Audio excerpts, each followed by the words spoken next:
এরকম তিনি মজলিসে আল্লাহর এক বুজুর্গ গোলাম চমৎকার বয়ান করতেছিলেন। কোরআনের মাহফিলে বলেন তো অমুসলিম ভাইয়েরাও আসে কিনা?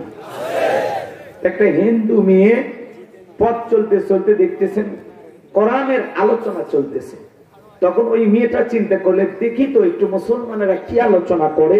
সোনার নেওয়াতে কোরআনের আকর্ষণে মহিলা প্যান্ডেলে বসে গেছে, বলেন সুবহানাল্লাহ। আমার ভাইয়েরা, আল্লাহর সেই বুজুর্গ গোলাম আলোচনা করতেছেন কুল হুয়াল্লাহু আহাদ, হে নবী আপনি বলুন আল্লাহ এক, আল্লাহ দ্বিতীয়। অমুসলিম মেয়েটা বুঝতে পারলো সৃষ্টিকর্তার নাম আল্লাহ। জোরে বলেন কি নাম? আমাদের সৃষ্টিকর্তার নাম কি? মেয়েটা বুঝতে পারলো সৃষ্টিকর্তার নাম আল্লাহ। আলোচনা করতে গিয়ে আল্লাহর সেই বুজুর্গ গোলাম আলোচনা করতেছেন ইন্নাদ-দীনা ইনদাল্লাহিল ইসলাম। আল্লাহর সেই বুজুর্গ গোলাম আলোচনা করে বলতেছেন আল্লাহ রাব্বুল আলামিন বলেছেন নিঃসন্দেহে কেবলমাত্র শুধুমাত্র একটি ধর্মই আমার কাছে মনোনীত, সেই ধর্মের নাম কি? ইসলাম। ইসলাম আছে যেখানে শান্তি আছে, ইসলাম আছে যেখানে সমাধান আছে। আজকে আমরা মুখে মুখে বলি ইসলাম শান্তির ধর্ম, কিন্তু কোন জায়গায় ইসলামকে প্রতিষ্ঠিত করলে সমাজে শান্তি ফিরে আসবে সেই জায়গা আমরা আজও চিনলাম না। কথাকে বোঝা গেল? আলোচনার প্রেক্ষাপটে সময় হলে বলে দেব ইনশাআল্লাহ। সামনের দিকে যাই বাজানগো আমার। এইবার মেয়েটা বুঝতে পারলো সৃষ্টিকর্তার নাম আল্লাহ, শ্রেষ্ঠ ধর্মের নাম ইসলাম। মেয়েটার দেরি করলো না, মেয়েটা তখন কালেমা পড়ে মুসলমান হয়ে গেল। এই তো গত বছর বাজান ঝিনাইদহে একজন যুবক কোরআনের আলোচনা শুনতে এসে আমি গুনাহগারের হাতে হাত রেখে কালেমা পড়ে মুসলমান হয়ে গেল। গাজীপুরে একজন বৃদ্ধ বাবাজি আলোচনা শুনতে এসে কালেমা পড়ে মুসলমান হয়ে গেল। আমি গুনাহগারের হাতে আজ পর্যন্ত বাংলাদেশে 6 জন মানুষ কালেমা পড়ে মুসলমান হয়েছে। আমার ভাইয়ের একটু কথাগুলো মনোযোগ দিয়ে শুনবেন বাজান, যে কথা বলতে চাচ্ছিলাম। এইবার মেয়েটা মুসলমান হইয়া কালেমার মালা গলায় পয়রা বাড়িতে যা উঠতে বসতে আল্লাহর জিকির করে, বিসমিল্লাহ পাঠ করে, কোরআনুল কারীমের কয়েকটি আয়াত শুনে মুখস্থ করে তিলাওয়াত করে, উঠতে বসতে জবান দিয়ে কালেমার জিকির করে, ফিসফিস করে জিকির করে। হঠাৎ করে মেয়েটার মা শুনতে পেয়েছে, ডেকে বলে মেয়েরে তোর জবান দিয়ে কি যেন শুনতে পাইলাম। মেয়েটা ডেকে বলে মা, মুসলমান হয় যারা মিথ্যা কথা বলতে পারে না তারা। অকুলু কওলান সাদীদা, সঠিক কথা বলো, সত্য কথা বলো। মুসলমান কোনদিন মিথ্যাবাদী হতে পারে না, মুসলমান হবে সত্যবাদী। একটু মনোযোগ দিয়ে শুনবেন বাজানগো আমার। এইবার মেয়েটা ডেকে বলে মা, কয়েকদিন আগে মুসলমানদের কোরআনের মাহফিলে যায় বুঝতে পেরেছি সৃষ্টিকর্তার নাম আল্লাহ, শ্রেষ্ঠ ধর্মের নাম ইসলাম। আমি আর দেরি করি নাই, কালেমা পড়ে ইসলামের সুশীতল ছায়া তলে আশ্রয় গ্রহণ করেছি, বলুন সুবহানাল্লাহ। এইবার দেখে বলে মেয়েরে তুমি আমাদের একমাত্র আশা ভরসা, এসব কি শুনছি, এখনো সময় ইসলাম ধর্ম ত্যাগ করে বাপ দাদার ধর্মে ফিরে আসো। মেয়েটা ডেকে বলে মা, কখনোই সম্ভব নয়, আমি ইসলাম ধর্ম ছাড়তে পারবো না। রাতের বেলায় যখন স্বামী চলে এসেছে ডেকে বলে স্বামী গো সর্বনাশ হয়ে গেছে, আমাদের একমাত্র মেয়েটা কালেমা পড়ে মুসলমান হয়ে গেছে। তাই নাকি? বলে হ্যাঁ। মেয়েকে ডাক দাও। মেয়েকে ডাক দিয়ে বলে মা, জায়গা জমি ধন সম্পদ যা করেছি সব তো তোমার জন্য, তুমি মুসলমান হয়েছো এ কথা প্রকাশ পেলে আমাদের 14 পুরুষের ধর্মের উপরে চুনকালি পড়বে, সমাজে মুখ দেখাইতে পারবো না, আমার উচ্চমাতা নিচু হয়ে যাবে। এখনো সময় আছে মা, ইসলাম ধর্ম ত্যাগ করে আবারও বাপ দাদার ধর্মে ফিরে আসো। মেয়েটা ডেকে বলে বাবা যত কথাই বলো আমার পক্ষে ইসলাম ধর্ম ছাড়া সম্ভব নয়। বাবা রাগান্বিত হয়ে জোরে করে মেয়ের গালে একটা থাপ্পড় লাগায়া দিয়েছে।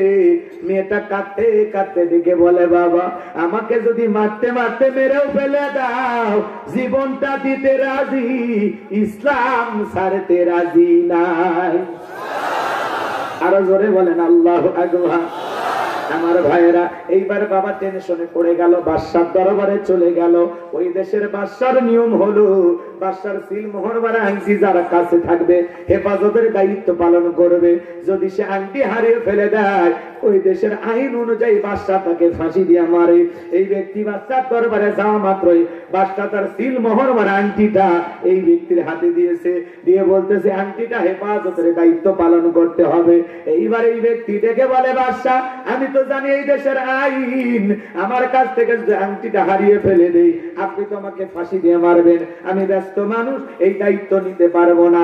তবে আপনি যদি অনুমতি দেন, আপনার অনুমতি পাইলে আমার বাড়িতে আমার একটা মেয়ে আছে, আমার মেয়ের কাছে এই আংটি হেফাজতের দায়িত্ব দেব। আপনার যদি আপত্তি না থাকে।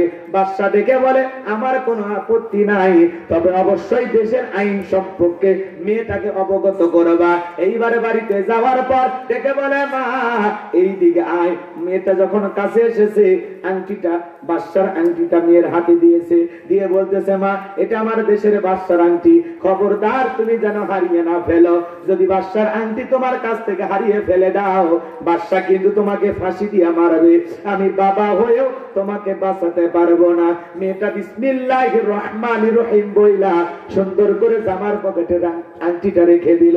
এইবার মেয়ে যখন রাতের বেলায় ঘুমের মধ্যে চলে গেছে, বাবা কৌশলে মেয়ের ঘরের ভিতরে প্রবেশ কইরা জামার পকেট থেকে আংটিটা বের করে বাড়ির পাশে নদী ছিল, নদীর ভিতরে ছুঁড়ে মারছে। আর মনে মনে ভাবতেছে, মেয়েরে আমি যখন বাদশার দেওয়া সিলমোহর মার আংটিটা তোমার কাছে চাইতে যাব, আংটি যখন দিতে পারবা না, বাদশার আংটি হারানোর অপরাধে বাদশা তোমাকে ফাঁসি দিয়ে মারবে। তুমি মুসলমান হয়েছো এ কথা প্রকাশ পেল না, আমার বংশের মুখে সুনকালি পড়লো না, সমাজের চোখে আমার উঁচু মাথা নিচু হলো না। আপন বাবা হয়ে মেয়ের বিরুদ্ধে এই গভীর ষড়যন্ত্র করার পেছনে কারণ একটাই, মেয়েটা মুসলমান, বাবা হলো বেঈমান। কথা কি বুঝতে পারতেছেন? আপনি যখন দিনের পথে চলতে যাবেন, আপন বাবা আপনার বিরুদ্ধে অবস্থান নিতে পারে। যেমন ইব্রাহিম খলিলুল্লাহর বাবা আজর ঠাকুর, ইব্রাহিম আলাইহিস সালাম দেখে বলে, বাবা যেই দেবতা শোনে না, চোখে দেখে না, খায় না, না পারে আপনাদের উপকার করতে, না পারে নিজেদের উপকার করতে, এমন দেব দেবীর পূজা করে লাভ নাই। চন্দ্রের পূজা, দেবতার পূজা, সূর্যের পূজা সবকিছু বাদ দিয়া ও বাবা এক আল্লাহর ইবাদত করো। আমার কাছে দাওয়াত এসেছে, আমার দাওয়াতকে তুমি গ্রহণ করো। ইব্রাহিম খলিলুল্লাহর বাবা আজর ঠাকুর ডেকে বলে, আমার দেবতার বিরুদ্ধে তুমি কথা বলো, তোমার মতো ছেলেকে আমার বাড়িতে আমি থাকতে দেব না, এই মুহূর্তে তুমি আমার বাড়ি থেকে দূর হয়ে যাও। ইব্রাহিম খলিলুল্লাহকে তার বাবা বাড়ি থেকে বের করে দিয়েছিলেন। কথা বলেন ঠিক কি না? আমার ভাইয়েরা, আপন বাবা হয়ে মেয়ের বিরুদ্ধে গভীর ষড়যন্ত্র করলেন, কারণ একটাই, মেয়েটা মুসলমান। আমি কি পুরো ঘটনা আপনাদেরকে বলবো?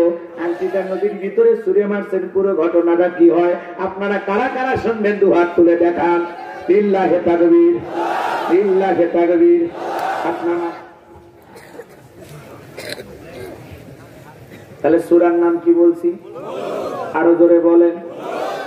জবান ছেড়ে যারা পারেন আমার সাথে তেলাওয়াত করেন। তাবারাকাল্লাযী বিয়াদিহিল মুলকু ওয়া হুয়া আলা কুল্লি শাইইন কাদির। আরো জোরে বলেন আল্লাহু আকবার। সূরা মুলুকের ফজিলত আছে না নাই?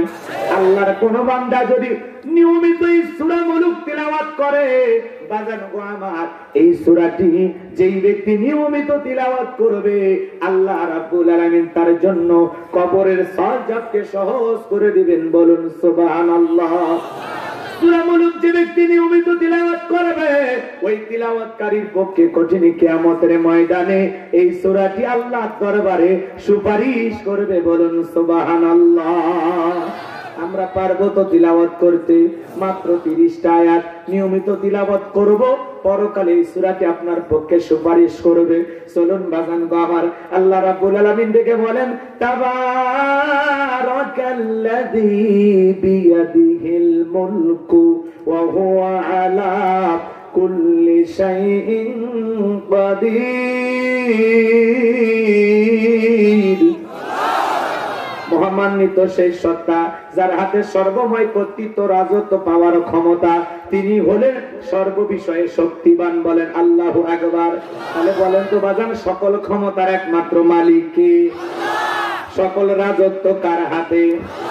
সকল ক্ষমতার একমাত্র মালিক আসমান জমিনে যা কিছু দেখি সকল ক্ষমতার মালিক কে? লিল্লাহি মুলকুস সামাওয়াতি ওয়া মা ফিল আরদ। বলেন আল্লাহু আকবার। আকাশ আর জমিনের সব কিছুর একচ্ছত্র মালিকানা কার? আসমান জমিনে আল্লাহর চাইতে বড় আর কেউ আছে? ওয়ালাম ইয়াকুল লাহু কুফুয়ান আহাদ। আকাশ আর জমিনে আল্লাহর সমকক্ষ, আল্লাহর সমতুল্য কে? আল্লাহর চাইতে বড় কেউ আছে? আল্লাহর চাইতে বড় ক্ষমতাধর কেউ আছে? তাহলে সকল পাওয়ার, সকল রাজত্ব, সকল ক্ষমতার একমাত্র মালিক কে?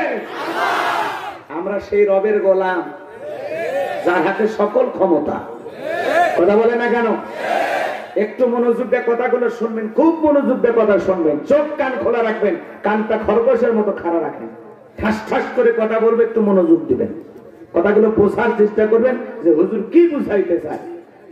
আল্লাহ বলতেছেন তাবারাকাল্লাযী বিয়াদিহিল মুলকু ওয়া হুয়া আলা কুল্লি শাইইন কাদির। মহামান্বিত সেই সত্তা যার হাতে সর্বময় কর্তৃত্ব, রাজত্ব পাওয়ার ক্ষমতা, তিনি হলেন সর্ববিষয়ে শক্তিমান। কথা বলে ঠিক কিনা?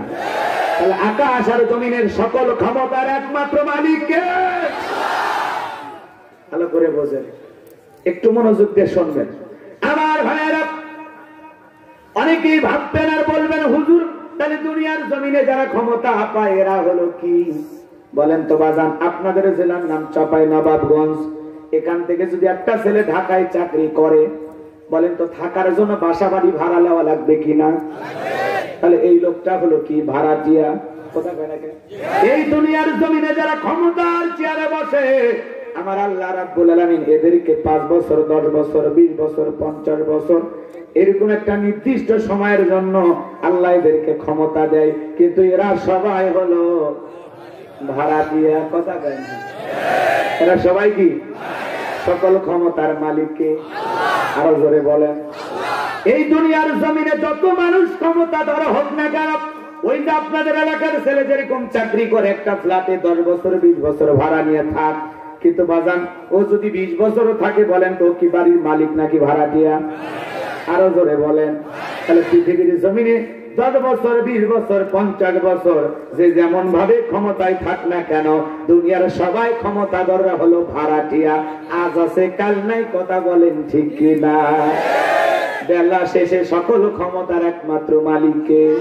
এজন্য আল্লাহ রাব্বুল আলামিন বলেন কুলিল্লাহুম্মা মালিকাল মুলকি তুতিল মুলকা মান তাশাউ ওয়া তানজিউল মুলকা মিম্মান তাশাউ ওয়া তুইজ্জু মান তাশাউ ওয়া তুযিল্লু মান তাশাউ বিয়াদিকাল খায়র ইন্নাকা আলা কুল্লি শাইইন কাদির।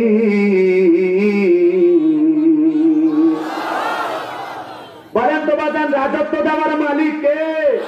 আমার আল্লাহ রাব্বুল আলামিন যাকে ইচ্ছা রাজত্ব দান করেন, যাকে ইচ্ছা ক্ষমতা দান করেন, আবার যাকে ইচ্ছা ক্ষমতার চেয়ার থেকে নামান। কথা কয়? কথা কি আমার না সূরা আলে ইমরানের 26 নম্বর আয়াতের অর্থ? বলেন আল্লাহু আকবার। আল্লাহ বলতেছেন আমি যাকে ইচ্ছা রাজত্ব দান করি, যাকে ইচ্ছা রাজত্ব কেড়ে নেয়, আমি যাকে ইচ্ছা সম্মানিত করি, আবার যাকে ইচ্ছা লাঞ্ছিত করি। তাহলে বলেন তো বাজান, রাজত্ব দেওয়ার মালিক কে? ক্ষমতা দেওয়ার মালিক কে? ক্ষমতা কেড়ে নেওয়ার মালিক কে? সম্মানিত করার মালিক কে? লাঞ্ছিত করার মালিক কে? সকল কল্যাণ কার হাতে? আর তিনি বলেন সর্ববিষয়ে শক্তিমান। বলেন আল্লাহু আকবার। আল্লাহ রাজত্ব দেওয়ার মালিক আল্লাহ, রাজত্ব কেড়ে নেওয়ার মালিক আল্লাহ, সম্মান দেওয়ার মালিক আল্লাহ, লাঞ্ছিত করার মালিক আল্লাহ। এজন্য তো আমরা দেখি কাউকে আল্লাহ ক্ষমতার চেয়ারে বসাইয়া সম্মানিত করে যদি সে সমাজে আদল ইনসাফ প্রতিষ্ঠিত করে, ক্ষমতার চেয়ারে বসে মানুষের কল্যাণে, মানবতার কল্যাণে, ইসলামের কল্যাণে ভালো ভালো কাজ করে, ওই মানুষকে মানুষ শ্রদ্ধা করে স্মরণ করে। তার মানে কি, ক্ষমতার চেয়ারে বসায় আল্লাহ তাকে সম্মানিত করে। আবার যারা ক্ষমতার চেয়ারে বসে জুলুম করে, অত্যাচার করে, নিরীহ মুসলমান মারে, আল্লাহর জমিনে ফাসাদ সৃষ্টি করে, মারামারি কাটাকাটি হানাহানি সৃষ্টি করে, অনেক ক্ষমতাধরকে আল্লাহ ক্ষমতায় দেওয়ার পরেও জুতার বাড়ি খাওয়ায় ক্ষমতার থেকে বিদায় করে দিয়েছে। যেমন উদাহরণ হলো নমরুদ। আল্লাহ পাক রাজত্ব দেওয়ার পরেও জুতার বাড়ি খাওয়াইতে খাওয়াইতে দুনিয়ার থেকে ডিলিট করে দিয়েছে। কথা বলে না, নিজের কর্মচারী ভাড়া রেখে জুতার বাড়ি খাইছে, খালি পেটেও জুতার বাড়ি, ভরা পেটেও জুতার বাড়ি, জুতার বাড়ি খাইতে খাইতে বিদায়, ল্যাংড়া মশা দিয়ে আল্লাহ বিদায় করে দিয়েছে। তাহলে আল্লাহ কাউকে ক্ষমতার আসনে বসাইয়া সম্মানিত করে, আবার কেউ বাড়াবাড়ি করলে আল্লাহ তাকে জায়গা মতো ধরে সাইজ করে। কথা বলে ঠিক কিনা? একটু মনোযোগ দেন, একটু মনোযোগ দেন। আল্লাহ পাক কি বলেন? তাবারাকাল্লাযী বিয়াদিহিল মুলকু ওয়া হুয়া আলা কুল্লি শাইইন কাদির। মহামান্বিত সেই সত্তা যার হাতে সর্বময় কর্তৃত্ব, রাজত্ব পাওয়ার ক্ষমতা, তিনি হলেন সর্ববিষয়ে শক্তিবান। তাহলে সকল ক্ষমতার একমাত্র মালিক কে? এই পৃথিবীর জমিনে আল্লাহ পাক চারজন মানুষকে রাজত্ব দিয়েছিলেন পুরো পৃথিবীর। কয়জন? চারজন মানুষকে আল্লাহ পাক পুরো পৃথিবীর রাজত্ব দিয়েছিলেন। বাজার একটু মনোযোগ দিয়ে কথাগুলো শুনবেন। আজকে তো ছোট নেতার গরম এলাকায় থাকা যায় না। মক্কাতেও কিন্তু এরকম ছিল। কোন জায়গায়? মক্কার একজন ছোটখাটো নেতা, একটা গুরুত্বীয় লিডার। কথা কি বোঝেন না? ছোটখাটো একটা গুরুত্বের সর্দার। কথা কি বোঝেন? আমার খুব বোঝেন। এর নাম ছিল আমর, মহাবীর আমর। রসুল হিজরত করে মদিনায় চলে গেছে। মদিনায় গেছে রসুল, রসুলের মতো রসুল দাওয়াতি কাজ চালু রেখেছেন, কিন্তু মক্কার কাফেরদের ঘুম নাই। কি নাই? জোরে বলেন কি নাই? এই মক্কার এই ছোটখাটো নেতা, কথা কি বোঝেন না? এই ছোটখাটো নেতা প্রতিমার সামনে, লাত, হুজ্জা, দেবদেবী, সরস্বতী, এগুলোর সামনে দাঁড়ায় বলতেছে, আমি যতক্ষণ না আব্দুল্লাহর বেটা মুহাম্মদ সাল্লাল্লাহু আলাইহি সাল্লামের কাল্লা না নিতে পারবো, ততক্ষণ আমি এক ফোঁটা পানিও পান করব না। কার কাল্লা নেবে? নবীজির কাল্লা নেবে। নবী কি ওর পাকা ধানে মই দিছে? তোর বাড়িতে কিছু করছে নবী? হ্যাঁ, তাহলে নবীর সাথে এরকম আচরণ কেন করতে চায়? নবীজির মাথা কেন নিতে চায়? নবীর একটাই অপরাধ, কালেমার দাওয়াত দেয়, ইসলামের কথা বলে, মানুষকে তাওহীদের পথে, আল্লাহর পথে দাওয়াত দেয়। কথা বলে ঠিক কি না? ভালো করে বোঝার চেষ্টা করবেন, চোখ কান খোলা রেখে আলোচনা শোনেন। এই মক্কার মহাবীর আমার যখন প্রতিমার সামনে ওয়াদা করলো নবীর কাল্লা না আনা পর্যন্ত এক ফোঁটা পানিও পান করবে না, এই খবর আল্লাহ পাক বিশ্ব নবীর কান পর্যন্ত পৌঁছায়া দিলেন। নবীজি যখন জানতে পারলেন মক্কার মহাবীর আমার কাল্লা নেওয়ার জন্য রওনা করেছেন, কি করা যায়, কি করা যায়?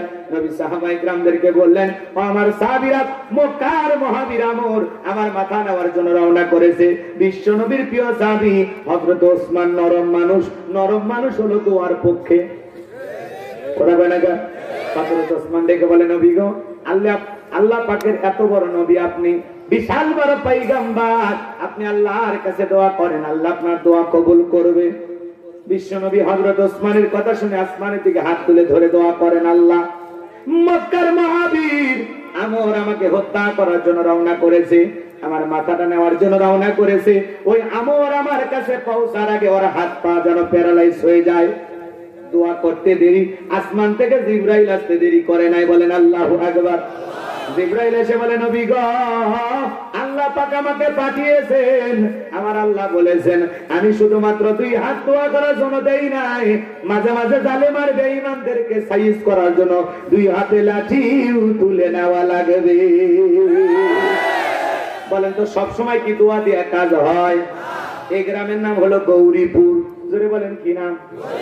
মনে করেন এই গ্রামে চুরি বেড়ে গেছে, উদাহরণ দিতেছি কথা বোঝানোর জন্য, রাগ করতেছেন কি? একটু মনোযোগ দেন। মনে করেন চুরি বেড়ে গেছে, প্রতিদিন গরু ছাগল চুরি হয়, সুন্দরী বউ চুরি হয়, গহনাগাটি চুরি হয়, চোরের অত্যাচারে এলাকায় টেকা যাচ্ছে না। একজন কি করেছে জানেন? গমস্তাপুর বাজার থেকে 10 কেজি জিলাপি নিয়ে আসা হুজুরের হাতে দিয়ে বলতেছে, হুজুর একটু দোয়া করেন, চোরের হাত থেকে যেন আল্লাহ গ্রামকে হেফাজত করে। হুজুর জিলাপি পাইয়া হাত তুলে দোয়া করে বলতেছে, আল্লাহ চোরের হাত থেকে গৌরীপুর গ্রামবাসীর জানমাল তুমি হেফাজত করো। চোরও হাত তুলে বলতেছে আমিন আমিন আমিন। কারণ চোর কি খালি বাইরেরই থাকে না, ওই গ্রামের 2-1 থাকে, কথা কয় না। গ্রামের চোর না থাকলে ওই কার বাড়িতে কি আছে, কোথায় কি মাল লুকানো আছে, এই তথ্য দিবে কে? বোঝেননি? তাই বলে এই গ্রামের কে ভাই মন খারাপ করে না, তাই উদাহরণ দিতেছি বুঝানোর জন্য, আমার আবার বিপদে ফেলায় না। এক মাহফিলে ওয়াজ করছি বাদশা মিয়ার নামে, এক লোক মুনাজাতের পরে বলতেছে, হুজুর আমার নামে বাদশা, আপনি আমার নামে এত বাজে বাজে উদাহরণ দিলেন, আমি এই মুখটা কেমনে দেখাবো? এরকম ভাবেন না, জানি ঠিক আছে, আমি এমনি উদাহরণ দিতেছি কথা বোঝানোর আশায়। রাগ করতেছেন মনে হয়? লিল্লাহে তাকবীর। ওমাইন না বাজান, হুজুর যদি জিলাপি, এদিক খেয়াল করে, জিলাপি পাইয়া দোয়া না করে বলতো, এ গৌরীপুরের যুবকেরা শুধু দোয়া করে জিলাপি খাওয়ায়া চোরকে ঠেকাইতে পারবা না। যদি গৌরীপুরের গরু ছাগল টাকা পয়সা ধন সম্পদ বিবি স্ত্রী সন্তান সব কিছুর নিরাপত্তা নিশ্চিত করতে চাও, এই গৌরীপুরের গ্রামে ঢোকার 4টা রাস্তা আছে। এই 4 রাস্তার মোড়ে মোড়ে বাংলার লাঠি দিয়া মাগরিব থেকে ফজর পর্যন্ত ডিউটি করতে হবে। একটা চোরকে যদি গ্রামে প্রবেশ করতে দেখো, ওই 4 জন যুবক মিলে ওই বাংলার লাঠি দিয়া এমন কায়দায় পিটাবি যাতে কমপক্ষে 3 বছরে হাসপাতালের বেডে যেন সোজা না হতে পারে। দোয়া দিয়ে চুরি ঠেকান যায় না, চুরি ঠেকাবার গেলে শক্ত পদক্ষেপ গ্রহণ করা লাগে, শক্তিশালী আইন লাগে। কথা বোঝা গেল? সব জায়গায় দোয়া দিয়ে কাজ হয়। জিবরাইল এসে বলে, নবী গো দোয়া কবুল হবে না, আল্লাহ বলেছে শুধু 2 হাত দোয়া করার জন্য দেই না, মাঝে মাঝে বেঈমানদেরকে সাইজ করার জন্য 2 হাতে লাঠি তুলে নেওয়া লাগবে। নবীজি হাতটা নামাইলেন, দোয়া কবুল হলো না। এইবার নবী টেনশনে পড়ে গেলেন, জিবরাইলকে ডেকে বলে, জিবরাইল কি করা যায়? জিবরাইল ডেকে বলে, নবী গো আপনার সাহাবীদের মাঝে আপনি ঘোষণা করে দেন, আপনার সাহাবীদের মধ্যে এমন কেউ কি আছে যে ওই মহাবীর আমরের মোকাবেলা করবে? বিশ্ব নবী তখন ডেকে বলে, আমার সাহাবীরা তোমাদের মাঝে কেউ কি আছে যে মহাবীর আমর আমার কাল্লা নেওয়ার জন্য রওনা করেছে, তার সাথে মোকাবেলা করবা? নবীজির কোন সাহাবী দাঁড়ায় না, হযরত আলী দাঁড়িয়ে গেছে। বলেন আল্লাহু আকবার। নবী ডেকে বলে, আলী রে তুমি ছোট মানুষ, না বুঝে কেন দাঁড়াও? তুমি কি জানো এই মক্কার মহাবীর আমর এক বেলা খাবার খাইয়ে 21 কেজি 3.5 মণ ওজন 3.5 মণ ওজনের তরবারি নিয়ে যুদ্ধ করে, এত বড় বীরের সামনে তুমি কেমনে যাইবা? তুমি বসো। বিশ্ব নবী দ্বিতীয়বার বললেন, আবার হযরত আলী দাঁড়িয়ে গেছে। নবী ডেকে বলে, আলী তোর কি জানে ভয় নাই, বৈশা কর। নবীজি দ্বিতীয়বার বললেন, আবার হযরত আলী দাঁড়িয়ে গেছেন। বলেন আল্লাহু আকবার। এইবার নবীজি 2টা হাত বাড়ায় ডেকে বলে, আলী রে আয় আয় আমার বুকের ভিতরে আয়। এই কথা বলে নবী হযরত আলীকে বুকের সঙ্গে জড়ায় নিলেন। আর ডেকে বলে, আলী তোর কি মনের মধ্যে একটু জানের মায়া দয়া নাই? এত বড় বীরের সামনে কেমনে মোকাবেলা করবে? তোর কি অন্তরের ভিতর থেকে একটু ভয় কাজ করে না? হযরত আলী ডেকে বলে, নবী গো আপনি শুধু আমাকে দোয়া করে ছেড়ে দেন, ওই জালেম আমর আপনার মুখোমুখি হওয়ার আগে আমি জমিন থেকে বিদায় করে দেব। ইমানের একটা পাওয়ার থাকা দরকার আছে না নাই? যে ইমান প্রয়োজনে জ্বলে ওঠে না, যে ইমান সত্য ন্যায়ের কথা বলে না, যে ইমান অন্তরে নাই, যে ইমান অন্তরে নাই, মুখে ফোটায় কথার কলি, কিভাবে তারে বলো ইমান বলি, কিভাবে তারে বলো ইমান বলি। যে ইমান প্রয়োজনে জ্বলে ওঠে না, যে ইমান সত্য ন্যায়ের কথা বলে না। কথা বলেন ঠিক কিনা আমার ভাইয়েরা? বিশ্ব নবী তখন চিন্তা করলেন, আলী রে, এত বড় বীরের সামনে কি খালি হাতে দোয়া দেওয়া হবে না। উসমানকে ডেকে বলে, উসমান, তোমার বাড়িতে কি কোনো তরবারি আছে? হযরত উসমান ডেকে বলে, হুজুর, আমি কি জঙ্গি? আজকে তরবারি থাকলেই কি কয়? কথা কয় না কেউ, কথা কয় না কেউ। হযরত উসমান বলে, নবী গো, আমার বাড়িতে একটা তরবারি আছে, 27 ইঞ্চি লম্বা। বলেন আল্লাহু আকবার। আমাদের সমাজে দেখবেন বাগান, তরবারি দেখলেই মানুষ ভয় পায়, আতঙ্ক পায়, আছে না নাই? আজকে মুসলমানেরা, হামাস নেতা ইসমাইল হানিয়া বলেছেন, অচিরেই ইসরায়েলি ইহুদিদেরকে হটায়া ফিলিস্তিনের জমিন মুসলমানদের দখলে আসবে ইনশাআল্লাহ। ওরা 75 বছর ধরে নির্যাতন করেছে, হামাস বাহিনীর বিজয় আর অল্প সময়ের মধ্যেই হবে ইনশাআল্লাহ। ইসরায়েলি ইহুদিরা যখন হামাস বাহিনীরা বিশাল বিশাল সুড়ঙ্গ খনন করে রেখেছে, নবী যেমন খন্দকের যুদ্ধে খনন করে রেখেছিলেন, হামাস বাহিনী সেই তরিকা অবলম্বন করে বিশাল বিশাল সুড়ঙ্গ বানাইছে। ওর ভিতরে যখন ওরা প্রবেশ করতেছে, বাজান গো আমার, একটাও জীবন্ত বের হতে পারতেছে না। বলেন আল্লাহু আকবার। হামাস বাহিনী এখন সরাসরি আক্রমণ করতেছে। অচিরেই ফিলিস্তিনের ভূখণ্ড মুসলমানদের দখলে আসবে ইনশাআল্লাহ। হামাস নেতা সরাসরি ইসরায়েলি ইহুদি এদেরকে হুমকি দিয়েছে। নেতানিয়াহু, নেতা কি না, ওই যে নেতা, যে ইসরায়েলি ইহুদিদের মানে মূল নেতা নেতানিয়াহু, বদমাইশ, বুঝেনি? চেহারা দেখে বোঝা যায় বান্দরের বাচ্চা, মানুষের বাচ্চা না। কথা বলে না কেন? এই ইহুদিরা হলো সমাজের সবচাইতে নিকৃষ্ট জাতি।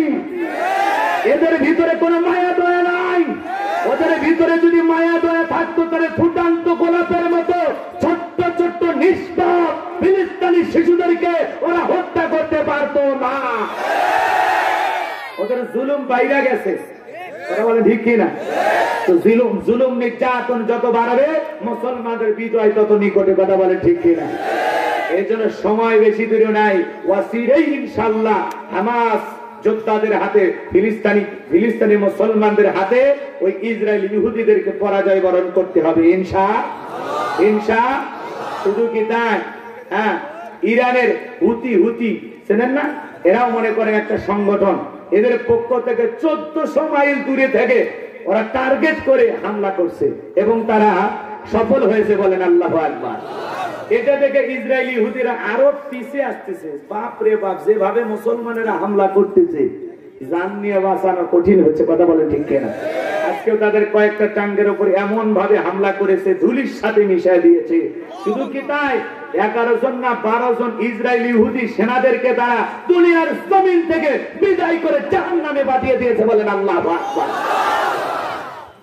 মুসলমানেরা সারা জীবন মার খেলে চলবে না। দেয়ালে পিঠ থেকে গেছে। নিজ ভূমি রক্ষা করার জন্য, নিজেদের বসত বাড়ি, জন্মস্থান, নিজেদের মাতৃভূমি রক্ষা করার জন্য 75 বছর এই ইহুদিদের নির্যাতনের শিকার ফিলিস্তিনি মুসলমানেরা। 75 বছর ধরে।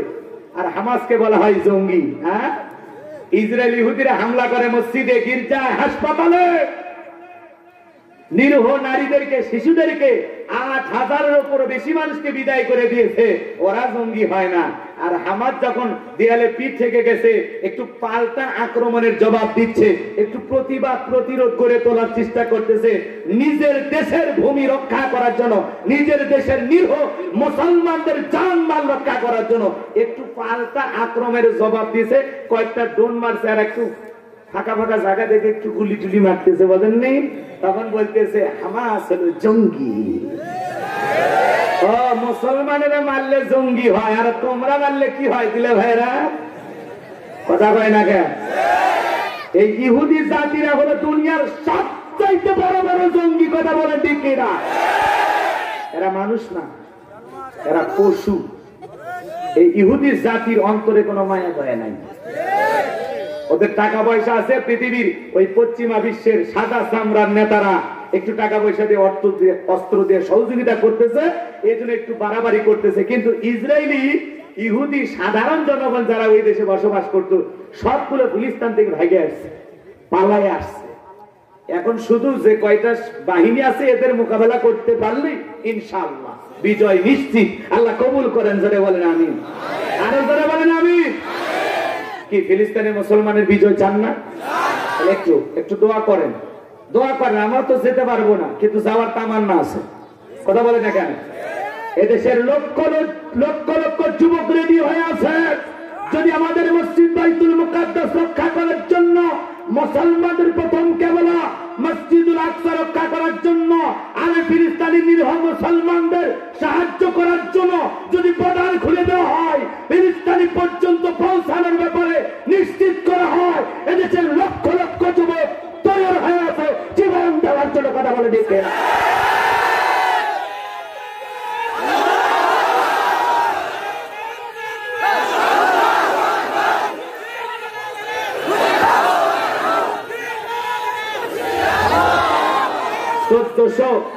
চোদ্দশো মাইল দূরে থেকে যদি মুসলমানেরা টার্গেট মোতাবেক ইসরায়েল ইহুদিদের জায়গা মতো হামলা করতে পারে, তাহলে মুসলমানেরা পিছিয়ে নাই, মুসলমানেরা বিজয় লাভ করবে ইনশাআল্লাহ।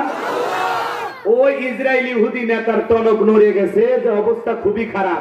এমনকি জো বাইডেন আজকে যখন একটা সম্মেলনে গেছে, ফিলিস্তিনি মুসলমানদের পক্ষে ওই দেশের মানুষ তার উপরে সরাসরি স্লোগান নিয়ে গেছে এবং তার গাড়ি বহর ঘেরাও করছে।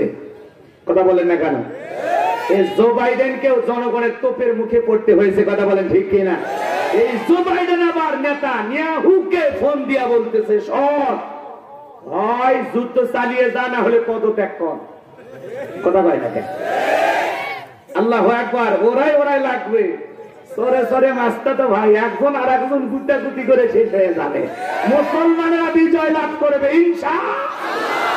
আল্লাহ ফিলিস্তিনি মুসলমানদেরকে বিজয় দান করেন। যারা বলেন আমিন। কথা মনে হয় ভুলে গেছেন? কি বলছিলাম বাজান, মনে আছে আপনাদের? রাগ করতেছেন? আজকে মুসলমানদেরকে বলা হয় জঙ্গি। কথা বলেন না কেন? মনে করেন আপনাদের এই জেলার নাম চাঁপাইনবাবগঞ্জ।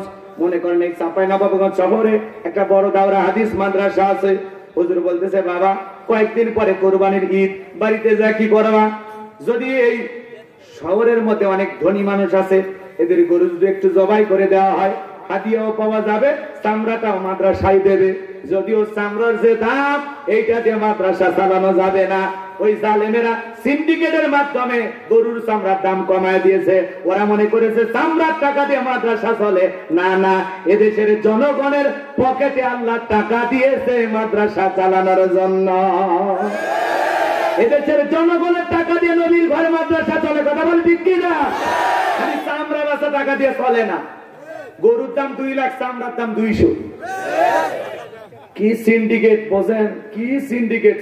জুতার দাম কমছে। আগে যে জুতা 300-500 টাকা পাওয়া যেত, সেই জুতা এখন 1500, 2000। জুতার দাম বাড়লো, চামড়ার দাম কমলো। কারণটা কি বোঝেন না? এর বিরুদ্ধে একটা গভীর ষড়যন্ত্র আছে, একটা পরিকল্পিত ষড়যন্ত্র। কথা বলেন ঠিক কিনা? রাগ করতেছেন মনে হয়? হুজুরের কথা শুনে মনে করেন 80 জন যুবক রেডি হয়ে গেল, হুজুর আমি গরু জবাই করতে রাজি, আমি গরু জবাই করতে রাজি। 80 জন যুবক যখন রেডি হয়ে গেল, হুজুর ডেকে বলে, বাবা জবাই করতে গেলে কি লাগে? আপনাদের এলাকায় কি বলে? সোরা বা তরবারি, তাই তো? ছুরি, চাকু, কি বলে? সোরা। আপনারা বলেন সোরা আপনাদের আঞ্চলিক ভাষায়। আমাদের গাইবান্ধায় চাকু বলে, ছুরিও বলে। আচ্ছা যাই হোক, এই সোরা বুঝতে পারছেন তো? হুজুর এইবার কামারের কাছে অর্ডার দিয়ে 80টা সোরা বানাইছে। বানানোর পর কুরবানির আগের দিন, ভালো করে শোনেন, কুরবানির আগের দিন হুজুর বলতেছে, বাবা যেইটা নিবা ওইটা নিয়ে একটু বালু দিয়ে কি করো, ধার দাও, রেডি করো। আপনারা কি কুরবানির আগের দিন এরকম করেন না? ঘষাঘষি করেন তো? করেন তো? এই দৃশ্য দেখছে এলাকার একটা তেল তেলা বয়ানদার, দেখে যায় থানায় দিয়েছে ফোন। বলে, স্যার আমি তো দেখে আসলাম মাদ্রাসায় জঙ্গিদের বিশাল ঘাঁটি, ওখানে জঙ্গিদের ট্রেনিং চলতেছে। গোপন তথ্য পায় প্রশাসনের লোকেরা পুরো মাদ্রাসার চতুর্দিকে ঘেরাও করছে। এইবার এসে বলে, ও হুজুর আমরা গোপন তথ্যের ভিত্তিতে সংবাদ পাইয়াছি, এই জায়গায় নাকি জঙ্গিদের ট্রেনিং চলতেছে। কোথায় গেল জঙ্গিরা? বলতেছে না এরকম ঘটনা তো মাদ্রাসায় ঘটে না। হ্যাঁ ঘটে না, পুরো মাদ্রাসা সার্চ করো। এইবার খুঁজতে খুঁজতে মহাতামিমের রুম থেকে 1 বস্তা সোরা, ওই যে মনে আছে, ওই সেই সোরা। কথাকে বুঝতে পারছেন? এইবার সোরা যখন সবগুলো ঢেলে রেডি করা হয়েছে, ওসি সাহেব বলে, হুজুর আপনি না বললেন এসব কি বলার? একটা বুদ্ধিমোটা ছাত্র কোন জায়গায় কি বলা লাগবে ও জ্ঞান পায় না, আকল কম, কথা কি বুঝতে পারছেন? ও তখন বলতেছে বুঝতেছেন না, আগামী 10 তারিখ খালি ধরবো আর জবাই করবো। কথা কি বুঝছেন না? ওই বুদ্ধিমোটা ছাত্র বলতেছে আগামী 10 তারিখ রক্তের বন্যে বয়ে যাবে, রক্তের বন্যে। কথা কি বুঝতে পারছেন আপনারা? এইবার ওসি সাহেব মতামি মুখ ধরো, গ্রেফতার করো। মতামি মুখ বলতেছে ও ওসি সাহেব থামেন থামেন, আপনি কি ভুলে গেছেন? কি আপনি মুসলমান না? হ্যাঁ মুসলমান। আগামী 10 তারিখ কি? কি 10 তারিখ বলেন? আগামী 10 তারিখ হলো পবিত্র ঈদুল আজহা। এই ছেলেটার বুদ্ধি কম, বলা লাগবে একভাবে, বলেছে আর একভাবে। এ বুঝাইতে চাচ্ছে কুরবানির গরু ছাগল ধরবে আর জবাই করবে। তখন বলছে ও ঘটনা এই জন্য বাবা 14 টাকা ধরেন সমস্যা নেই, তাদের নামে মামলা আছে সমস্যা নেই, কিন্তু ভালো মানুষ ধরে তারপরে চিন্তা ভাবনা করে এই হুজুর কোন অপরাধে আসানো যায়। কথা কন না কাজা, কোন হুজুর মদের বোতল সহ গ্রেপ্তার হয়েছে দেখছেন? কি দোষ? কোন দোষ আছে? বউ নিয়ে ঘুরলে কাকির নাম আছে, তো দাদার আছে, তো দাদা যে তোর দাদি বিয়ে করছে ওটা কি আসল দাদি না নকল দাদি জানিস? হুজুরের বউ বেশি হতে পারে, কিন্তু বাংলাদেশের কোন হুজুর ধর্ষণকারী হতে পারে?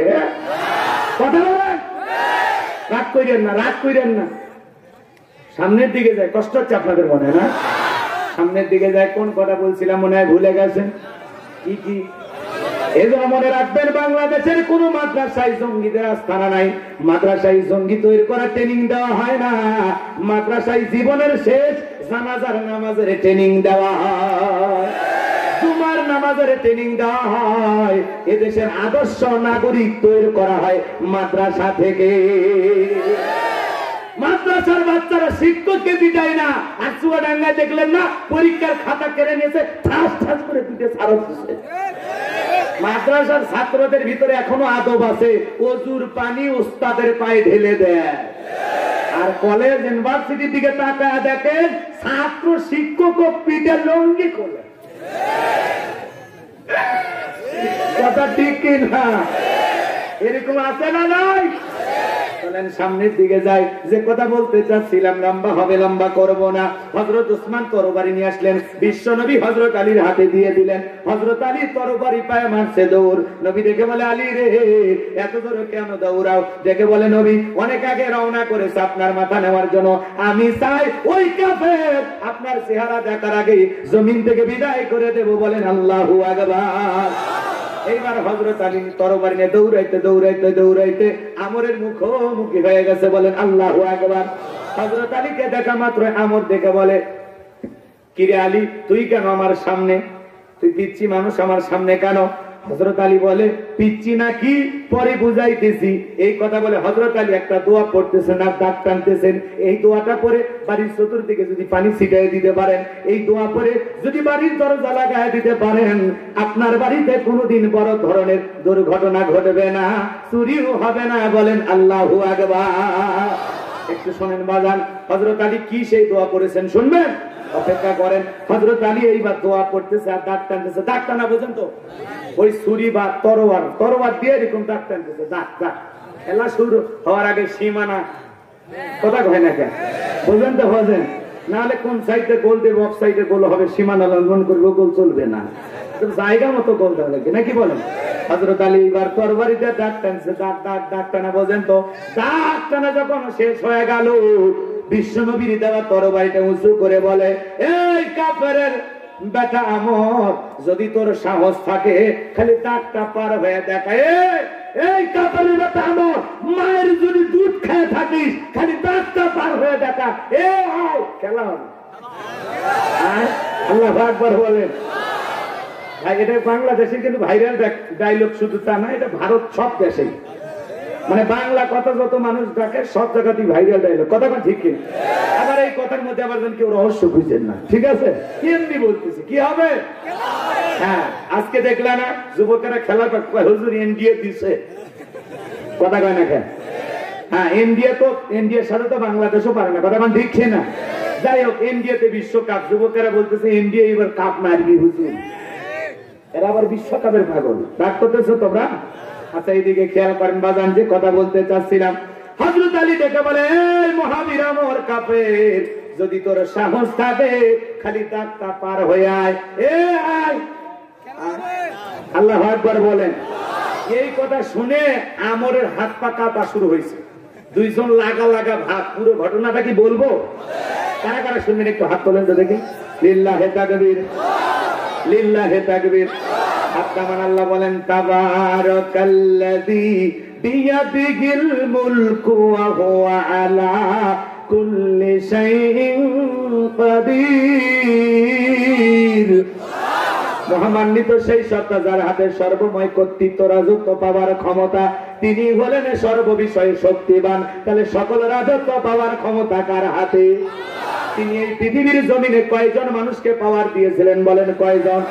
4 জন। এর মধ্যে হলো 2 জন ইমানদার, একজন হলো বাদশা যুলকারনাইন। বলেন কি নাম? বাদশা যুলকারনাইনকে আল্লাহ পাক 1 নয় 2 নয় পৃথিবীর জমিনে 1600 বছর হায়াত দিয়েছিলেন। বলেন সুবহানাল্লাহ।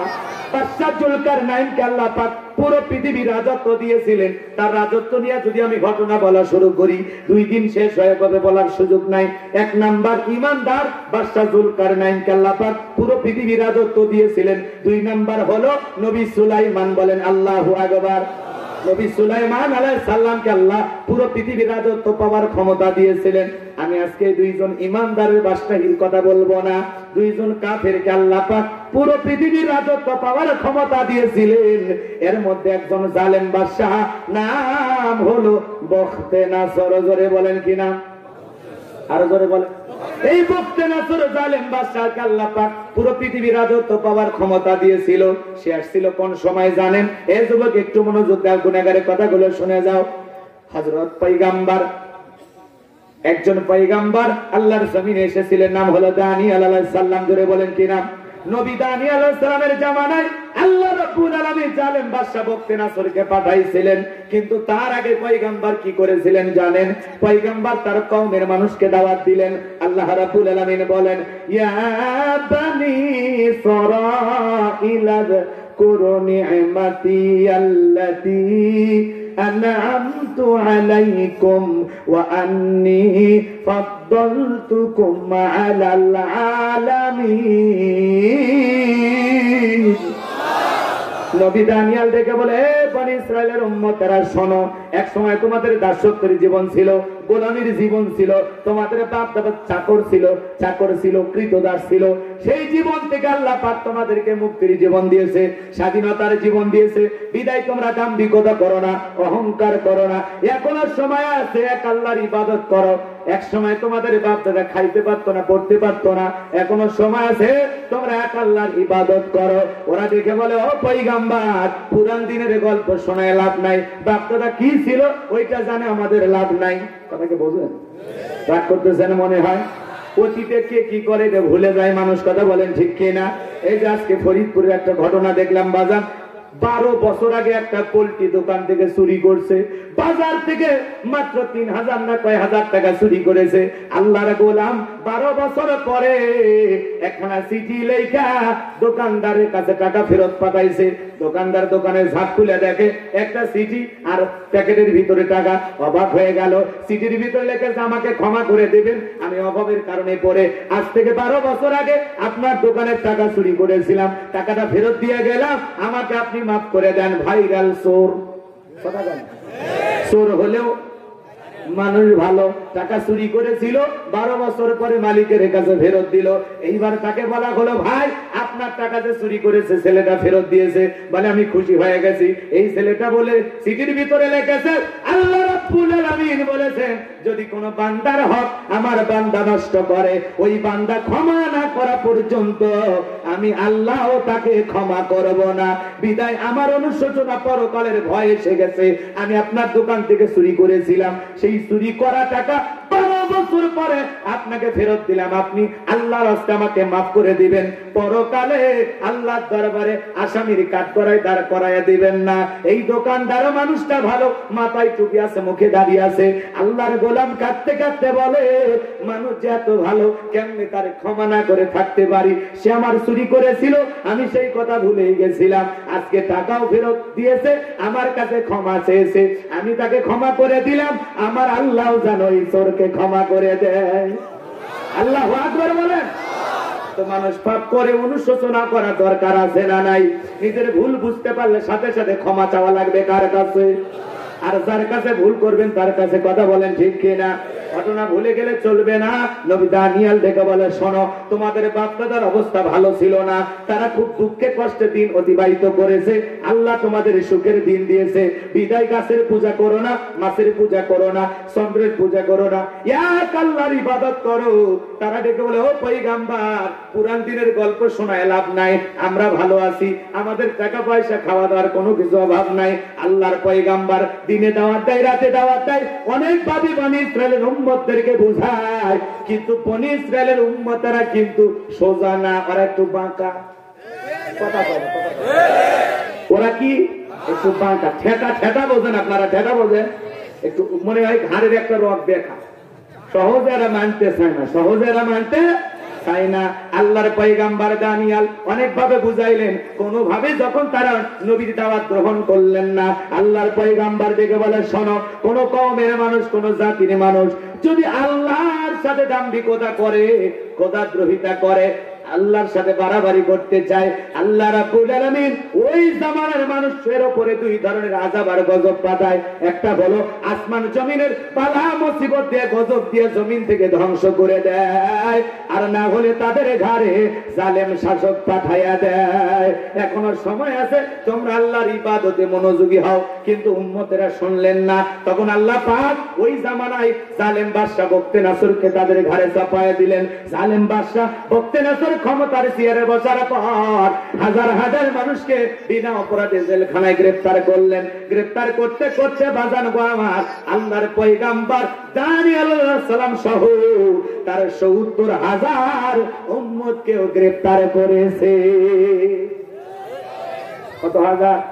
৭০,০০০ উম্মত সহ নবী দানিয়েল আলাইহিস সালামকে গ্রেফতার করেছে। এইবার পয়গম্বর কোন জায়গায়? জেলখানায়। বলেন কোন জায়গায়? তাহলে নবী যদি জেলখানায় যায়, এই দুনিয়াতে যদি কেউ জেলখানায় যায়, বুঝতে পারবেন কোন আল্লাহওয়ালা যদি যায়, কোন আলেম বান্দা যায়, বুঝবেন নবীদের সুন্নত পালন করতেছে। কথা বলেন, ঠিক কি না? চোর ডাকাত জেলখানায় গেলে মানুষ ঘৃণা করে, সিসি করে। আর আলেমেরা যদি জেলখানায় যায়, তাদের জনপ্রিয়তা কমে না বাড়ে? আগে যদি মাহফিলে হয়তো ১০,০০০ লোক, ওখান থেকে আসার পরে হয় ১০ লাখ। কথা বলেন, ঠিক কিনা? দেশের বাইরে চলে গেছে মিজানুর রহমান আজারি ভাই, এরপরে মানুষের ভালোবাসা কমে না। ওই দেশে তো দাওয়াত দিতেছেন, মালয়েশিয়া, আশেপাশে যত রাষ্ট্র আছে বিভিন্ন দেশে গিয়া কোরআনের দাওয়াত দিতেছেন। আল্লাহ আন্তর্জাতিক পর্যায়ে ভাইকে কবুল করেছেন। বলেন আল্লাহু আকবার। শোনেন শোনেন, মুমিনের কাজ বন্ধ থাকে না। যেই জায়গায় নিয়ে যাবেন সেই জায়গায় মুমিন কাজ চালু করবে। মুমিন চুপ করে থাকার বান্দা না। একটু শোনেন বাজান।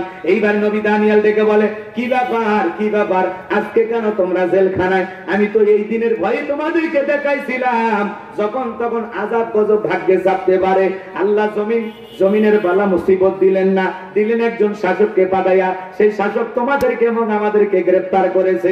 এই দিনের ভয় তো আমি তোমাদেরকে দেখাইছিলাম, তখন তোমরা সোজা হও নাই। এইবার উম্মতেরা ডেকে বলে, ও নবী দানিয়েল, আপনি যা বলবেন আমরা তাই শুনবো, আপনার বিরুদ্ধে আর একটা কথাও বলবো না। এইবার বলেন, কি আমল করলে কিভাবে জেলখানা থেকে মুক্তি পাওয়া যায়? আপনি যা বলবেন আমরা তাই করব। আমরা কথা দিলাম, আজ থেকে আমরা এক আল্লাহর ইবাদত করব, আর কোনো বাড়াবাড়ি করব না। নবী দানিয়েল দেখে বলে, শোনো, যদি তোমরা এক আল্লাহর ইবাদত করো, তাওহীদের পথে চলো, তাহলে আমি যা বলবো তোমরা তাই শুনবা।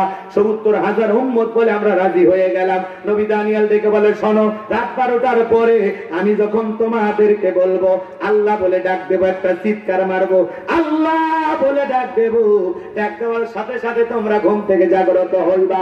ওই সময় উঠা আমরা পবিত্রতা অর্জন কইরা আল্লাহ রাব্বুল আলামিনের কাছে ডাকছে, কাকুতি মিনতি সহকারে দোয়া প্রার্থনা করব, একমাত্র আল্লাহ পারে এই জালেমের জেলখানা থেকে মুক্ত করতে। বলেন আল্লাহু আকবার।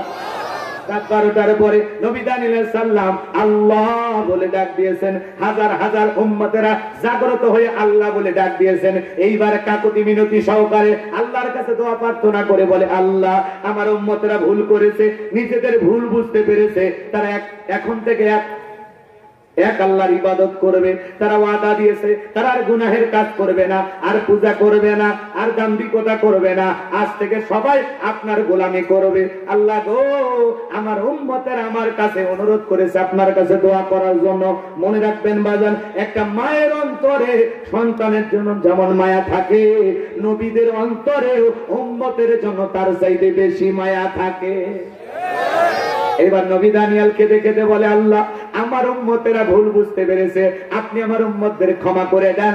আল্লাহ তাদের ঈমানকে আপনি কবুল করে নেন, আর ওয়াসির এই জালেমের জেলখানা থেকে আপনি মুক্ত করার ব্যবস্থা করে দেন। আমার আল্লাহ আসমান থেকে ডেকে বলে, ও নবী দানিয়েল আর কাঁদতে হবে না, দোয়া আসমানে কবুল হয়ে গেছে।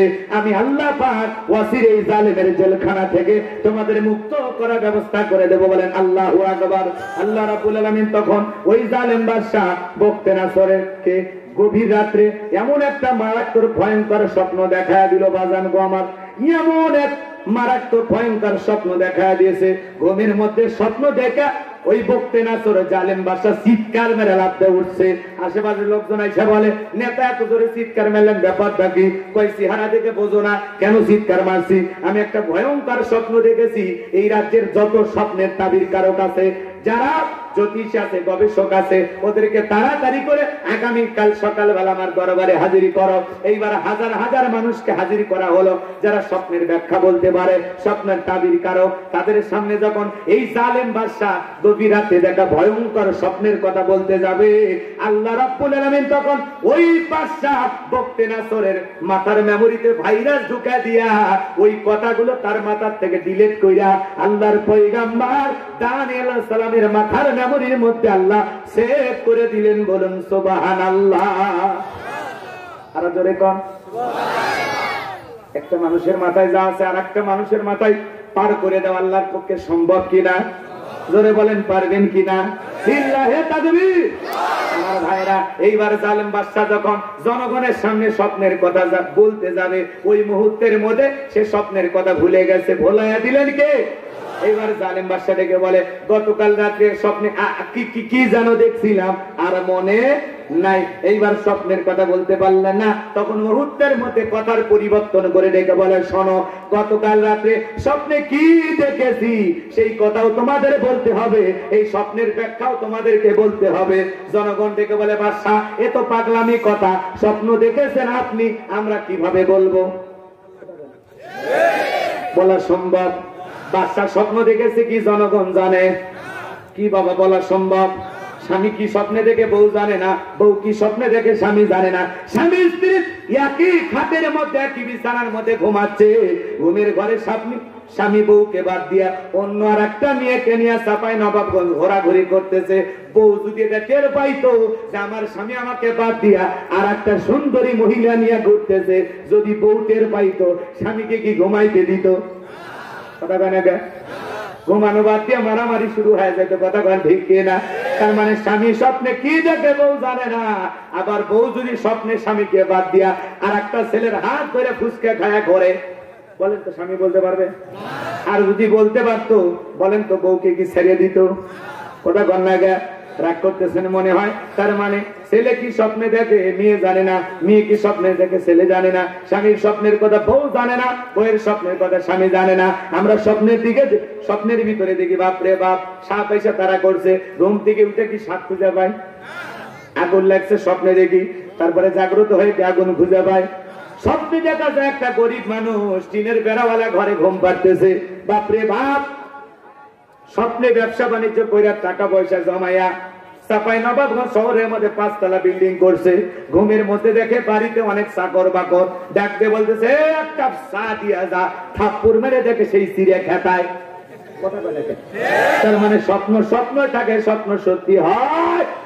রাগ করতেছেন মনে হয়। কত যুবক আছে নারী, এই দিক নায়িকাদের ছবি ঘরের ভিতরে টাঙায় রাখে, ঘুমানোর আগে একবার দেখে, আরে এরকম যদি বউ পাইতাম জীবন ধন্য হয়ে যাইতো। স্বপ্নে দেখে ওই নায়িকা ওর বুকের ওপর। কথা কন ঠিক কিনা? আশেপাশে কত স্বপ্ন যুবকেরা দেখে। এই যুবক একটু মনোযোগ দিয়ে কথাগুলো শুনে যাও। জালেম বাদশার কথা শুনে জনগণ দেখে বলে, বাদশাহ এ তো পাগলামি কথা, স্বপ্নে আপনি কি দেখেছেন বলবেন, আমরা ব্যাখ্যা দেব। বলে না, আমি স্বপ্নে যা দেখেছি তাও বলতে হবে, এই স্বপ্নের ব্যাখ্যাও তোমাদের বলতে হবে। জনগণ দেখে বলে, বাদশাহ তো পাগলামি কথা। এইবার বাদশাহ দেখে বলে, তোমরা নাকি গায়েব জানো। জনগণ কি বলতেছে? তোমরা নাকি গায়েব জানো। আচ্ছা, কষ্ট হচ্ছে আপনাদের? দোয়া করে দেব, একটু অপেক্ষা করেন বাজান।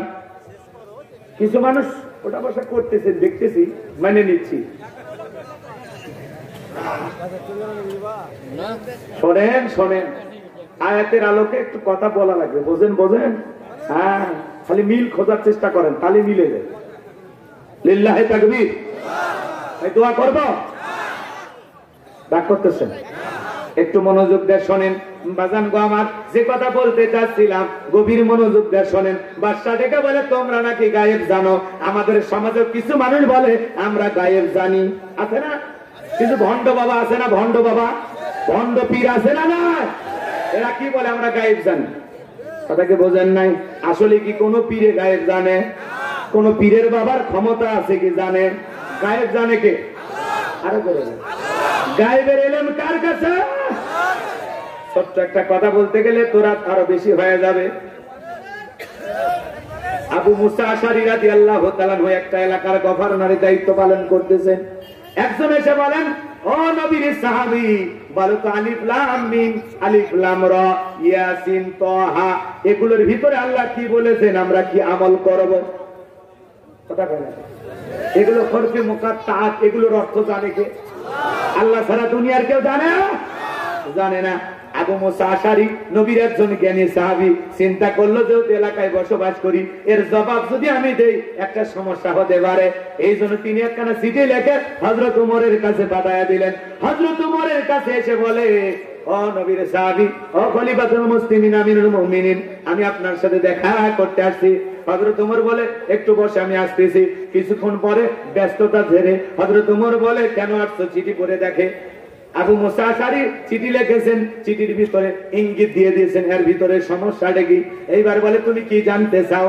বলে, ও নবীর সাহাবী, ও ইসলামের খলিফা, বলেন তো আলিফ লাম মিম, ইয়াসিন, তাহা, আলিফ লাম রা, এগুলোর অর্থ কি আপনি জানেন? এগুলোর ভিতরে আল্লাহ কি আমল করার কথা বলেছেন, আমি কি আমল করব? হযরত ওমর বুঝতে পেরেছে ছোট শয়তান ধরে না, ধরেছে বড় শয়তান। খেজুরের গাছের ডালটা কেটে ওরে পিটানো শুরু করছে, পিটাইয়া পিটাইয়া অসুস্থ বানায়া এইবার সুস্থ করার জন্য ডাক্তার দিয়ে চিকিৎসা করতেছে। সুবহানাল্লাহ বলেন। এবার যখন সুস্থ হয়েছে, আবারও খেজুরের ডাল দিয়ে মার, আবারও লোকটা সুস্থ হয়েছে, আবারও সুস্থ বানাইছে। আবারও যখন সুস্থ হয়েছে, হযরত ওমর যখন খেজুরের ডাল নিয়ে চলে গেছে, তখন দেখে বলে, ও নবীর সাহাবী, ইসলামের দ্বিতীয় খলিফা, আর মারতে হবে না, আর মারতে হবে না, আমি বুঝতে পেরেছি। আলিফ লাম মিম, আলিফ লাম রা, তাহা, ইয়াসিন, এগুলোর ভিতরে যদি আমলের কোনো কিছু থাকতো, আল্লাহ পাক তার হাবিবের মাধ্যমে জানায় দিত। এজন্য আমি বুঝতে পেরেছি এগুলোর ভিতরে আমলের তেমন কিছু নাই। আমার ভিতরে যে শয়তান ভর করেছিল, সেই শয়তান চলে গেছে, আপনি আমাকে মাফ করে দেন। এজন্য যদি কোনো ভণ্ড পীর বলে আলিফ লাম মিম, কোন আলেম অর্থ না জানলে আমি জানি, ওরে ওইরকম একটা গোপন রুমের ভিতরে নিয়ে যায় গোপন মার দেওয়া লাগাবে, আর বলা লাগবে এটা গায়েবী মার, দুনিয়ার কারো কাছে বলবি না, বললে ধ্বংস হয়ে যাবি। যাই বলবে আমি গায়েব জানি, আর 1 নাম্বার ঔষধ হলো মার। কথা কি বুঝছেন আপনারা? কি ভাই বলছে? দোয়া করব? লিল্লাহি তাকবীর। শোনেন বাজান গো আমার, যে কথা বলতে চাচ্ছিলাম, তাহলে দুনিয়ার কোন পীর যদি বলে আমি গায়েব জানি, ওটা পীর না ভণ্ড? তাহলে ভণ্ড পীরের কাছে যাওয়া যাবে? কিছু কিছু দরবার আছে কয় পীর সব জানে, তোর পীর কুসু জানে। কথা বলে আছে না ভণ্ড, ওদের দরবারে যায় মানুষ লাফালাফি করে। আবার কিছু পীর গান বানাইছে, কই পানির ভিতর জ্বললে বাতি, ঝড় বাতাসেও নেবে না, ল্যাংটা বাবার মুরিদ হইলে নামাজ রোজা লাগে না। যে পীর বলে নামাজ রোজা লাগবে না, ওটা পীর না, টাটকা শয়তান। এই দুনিয়ার এমন কোন নবী রাসূল নাই যে নবী রাসূল নামাজ আদায় করে নাই। আর এই ভণ্ড পীর বলে কি, সিজদার মতো একটা সিজদা দিবি, জান্নাত পার হয়ে জাহান্নামে চলে যাবি। এরকম টাটকা শয়তান আছে না নাই?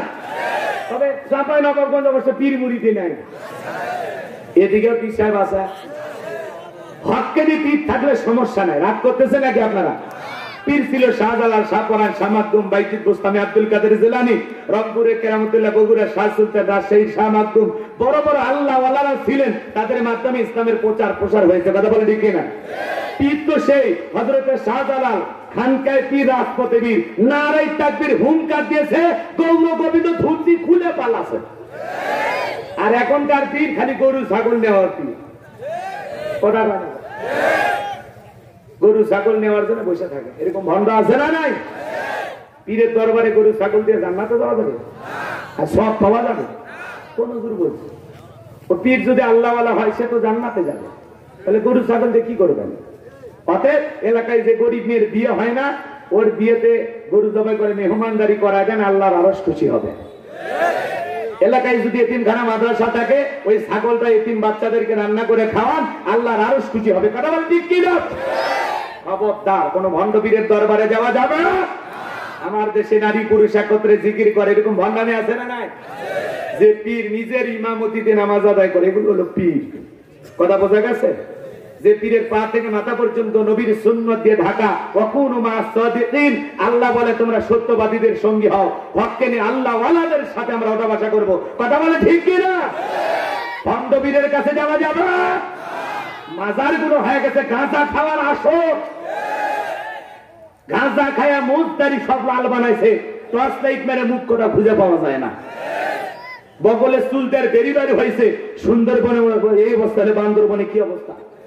আর মাজারগুলোতে এমন কায়দা গাঁজা খায়া ধুঁয়া ছাড়তেছে, মনে আসমানে ঠেকলেই জান্নাত। নাউজুবিল্লাহ কোন এমন কায়দায় মাজারগুলোতে গাঁজা খায়া ধুঁয়া ছাড়তেছে, বাইরে থেকে প্রশাসনের লোকেরা দাঁড়ায় দেখতেছে, আর মনে করতেছে ওরসে রান্না হচ্ছে।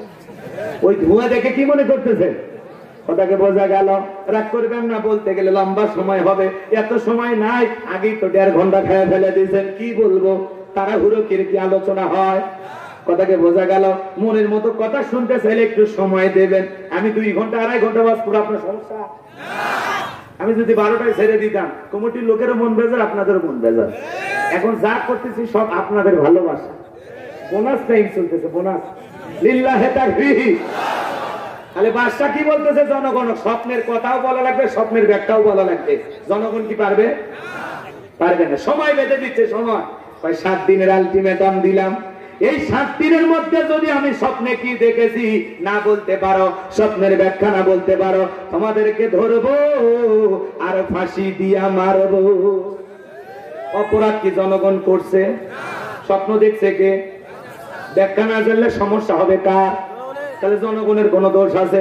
তার মানে জালেমদের কাছে অপরাধ করা লাগে না, জালেমেরা বিনা অপরাধে মানুষকে বিদায় করে। সামনের দিকে যাই, লম্বা হবে, লম্বা করবো না বাজান গো আমার।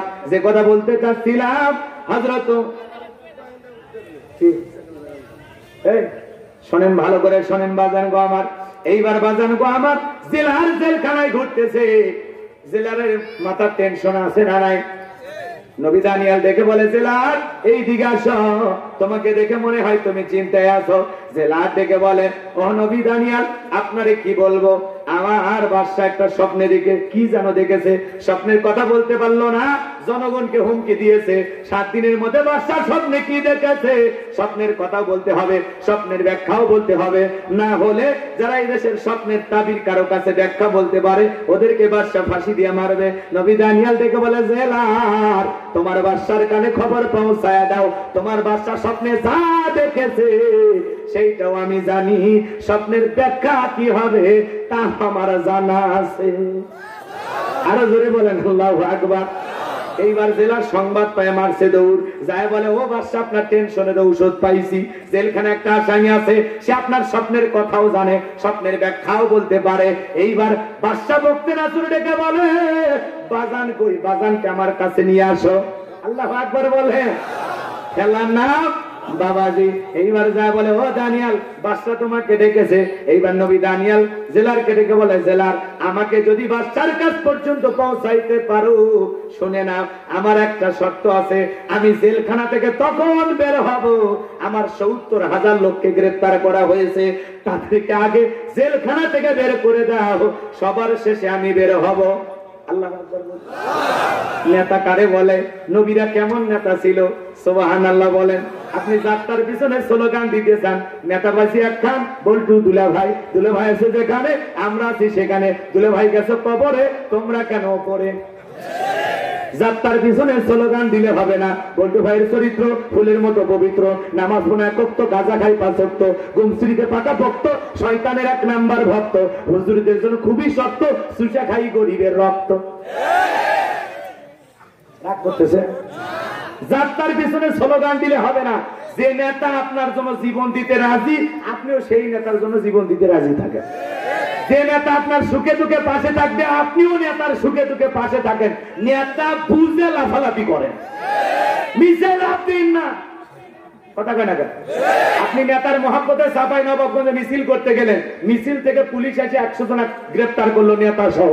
নেতার তো মামু খালু দাদা টাকার গরম অভাব আছে, সকালে জেলখানায় ঢোকে, বিকেলে বের হয়। তুমি গরিব জনগণ, কৃষিক্ষেত্রে কাজ করো, রিক্সা চালক, ভ্যান চালক, তোমারে দেখবে কি? কথা কয় না? কথা কয় না? আর নেতা যদি ভালো হইতো, তারা বলতো এই জনগণ কৃষিক্ষেত্রে কাজ করে, একদিন রোজগার না করলে ওদের রান্না হবে না, ওদের চুলে আগুন জ্বলবে না, ওদের ছেলে মেয়ে স্কুলে যাইতে পারবে না। বিদায় আমি নেতার জামিন পরে, আগে এই গরিব মানুষগুলো ভালোবেসে জেলখানায় গ্রেফতার হয়েছে, আগে এদের জামিনের ব্যবস্থা করো। আমার একজন কর্মী জেলখানায় থাকা অবস্থায় আমি নেতাদের হব না। এটা হলো নেতা। আর যদি আপনারা ভেলায়ও নিজে এসে এসি রুমে ঘুমায়, বুঝবেন ভেজাল আছে। যাত্রার পিছনে লাফাইয়া বউ বাচ্চা কষ্ট দিন না। কথা কয় না? বুঝে শুনে লাফাবো। কথা কি বোঝা গেল? নাকি রাগ করতেছেন আপনারা? লিল্লাহে তাকবীর। চুপ থাকেন, সামনের দিকে যায়। সময় আসুক বাজান, যে কথা বলতে চাচ্ছিলাম গভীর মনোযোগ দিয়ে শোনেন। এইবার জেলার এই কথা শুনে সেটাকে বলে বাদশা, যে আপনার স্বপ্নের কথা জানে, স্বপ্নের ব্যাখ্যা জানে, তার একটা শর্ত, তার ৭০,০০০ লোককে গ্রেফতার করা হয়েছে, তাদেরকে বের করে দিতে হবে। বাদশা বক্তে নাসর রেখে বলে, ওই বাজান যদি বলে এই জেলখানার আসামি কেন, তামাম পৃথিবীতে যত জেলখানার আসামি আছে সব ছেড়ে দিতে রাজি, বাজান যা বলে তুমি তাই করো।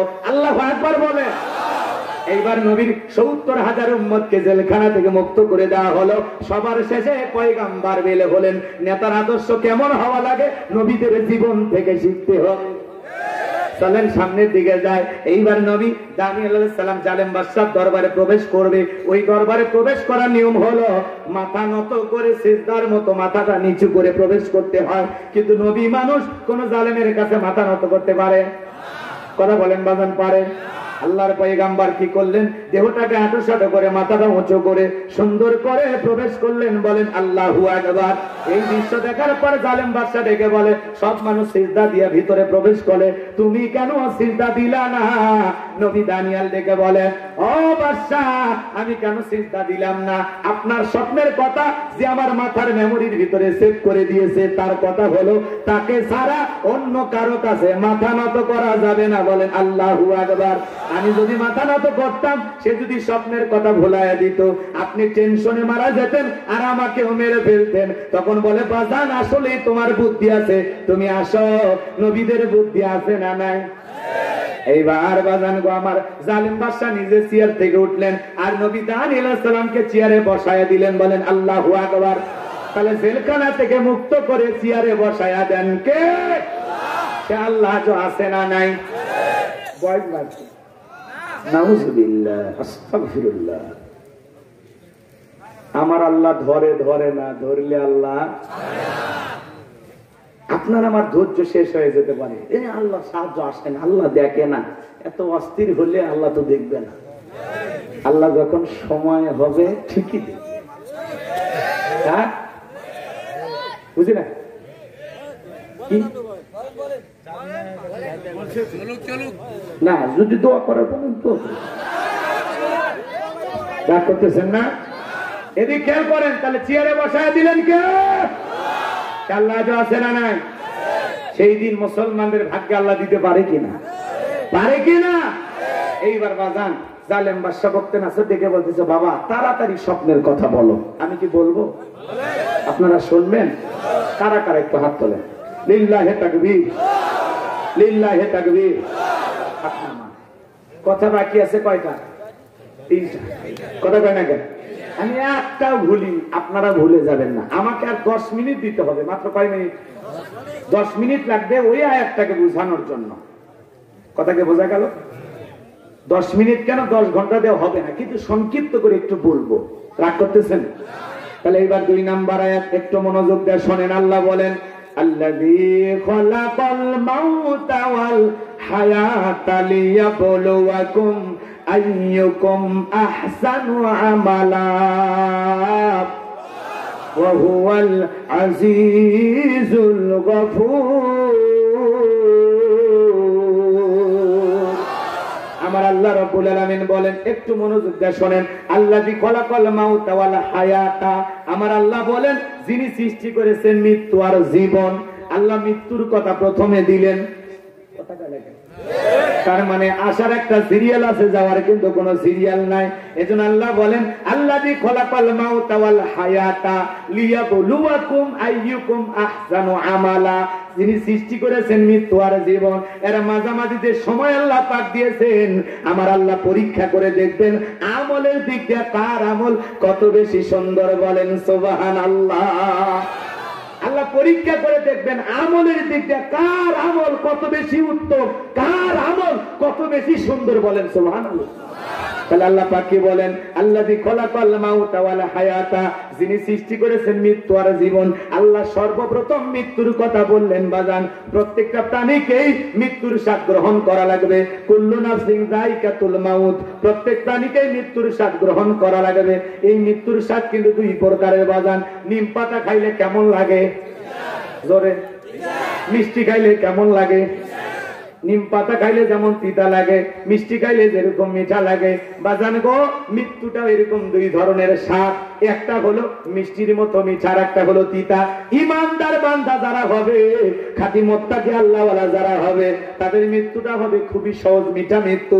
মায়ের কোলে একটা সন্তান দুধ পান করতে করতে যেমন ঘুমের মধ্যে চলে যায়, আল্লাহর ইমানদার বান্দা তেমনি ভাবে দুনিয়ার থেকে বিদায় নেবে। বলেন সুবহানাল্লাহ।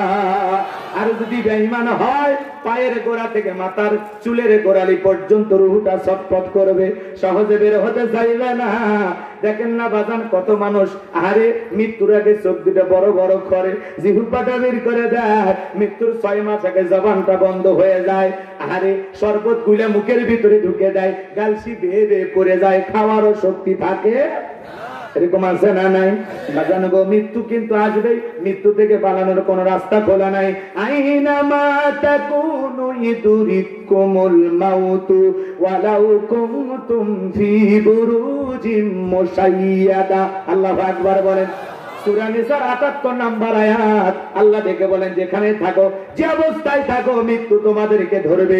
মৃত্যু থেকে পালানোর কোন রাস্তা খোলা নাই। 10 তলা বিল্ডিং এ যদি বসবাস করেন, ওখানেও মৃত্যু আসবে কিনা? অনেকে ভাবতেছেন, হুজুর আমি লিফটে উপরে উঠি, মালাকুল মউত কি লিফটে চড়বে? এরকম কি ভাবতেছেন নাকি? বাজান গো, যার যখন মৃত্যু আসবে, মালাকুল মউত তখন এমনি সামনে হাজির হবে।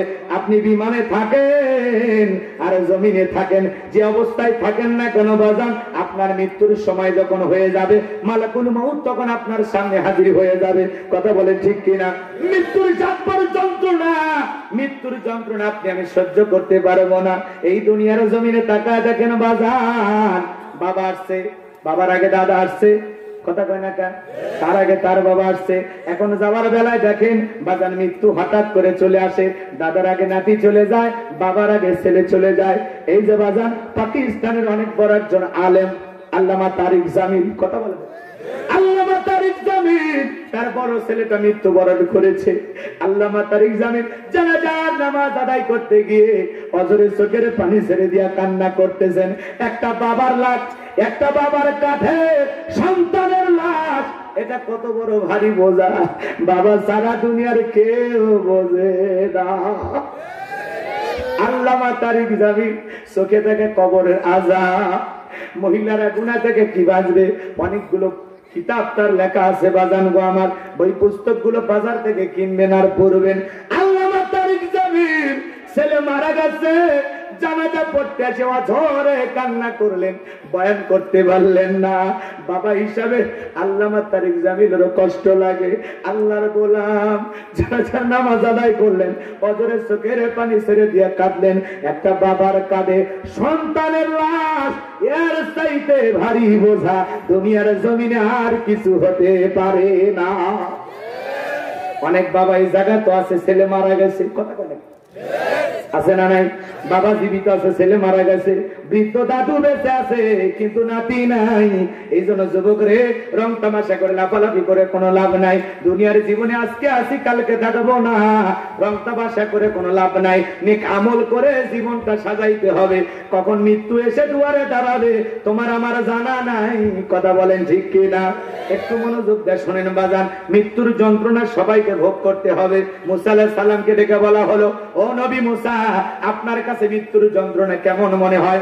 আল্লাহর পয়গম্বর মুসা আলাইহিস সালাম ডেকে বলেন, জ্যান্ত ছাগলের গা থেকে চামড়া খসাইলে ছাগলের যেমন কষ্ট হয়, আমার কাছে মৃত্যুর যন্ত্রণা তেমনি কষ্টকর মনে হয়।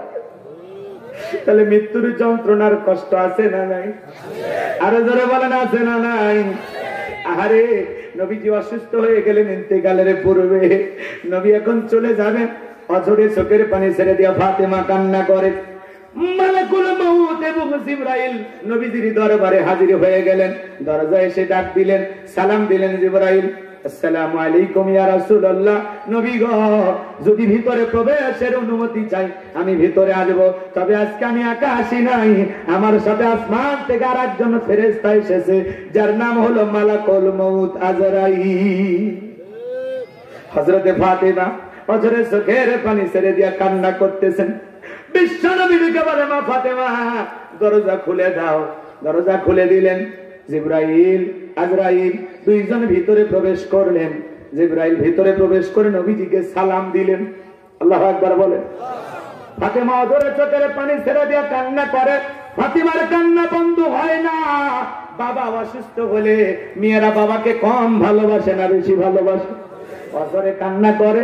নবী ডেকে বলে, মা ফাতেমা আমার কাছে আয়, আয় মা আয়, তোর কানটা আমার মুখের কাছে লাগায় দে। নবীজি ফিস ফিস করে কি যেন বললেন, হযরতে ফাতেমার কান্না বন্ধ হয়ে গেল। বলেন সুবহানাল্লাহ। আম্মা জান আয়েশা ডেকে বলে, ফাতেমা নবী আমার কি বললো মা, যার কারণে তোমার কান্না বন্ধ হয়ে গেল? হযরতে ফাতেমা ডেকে বলে, আমার বাবা বলেছে আমার বাবার ইন্তিকালের পরে সর্বপ্রথম বাবার সাথে আমার দেখা হবে। বলেন আল্লাহু আকবার। লম্বা হবে, লম্বা করব না।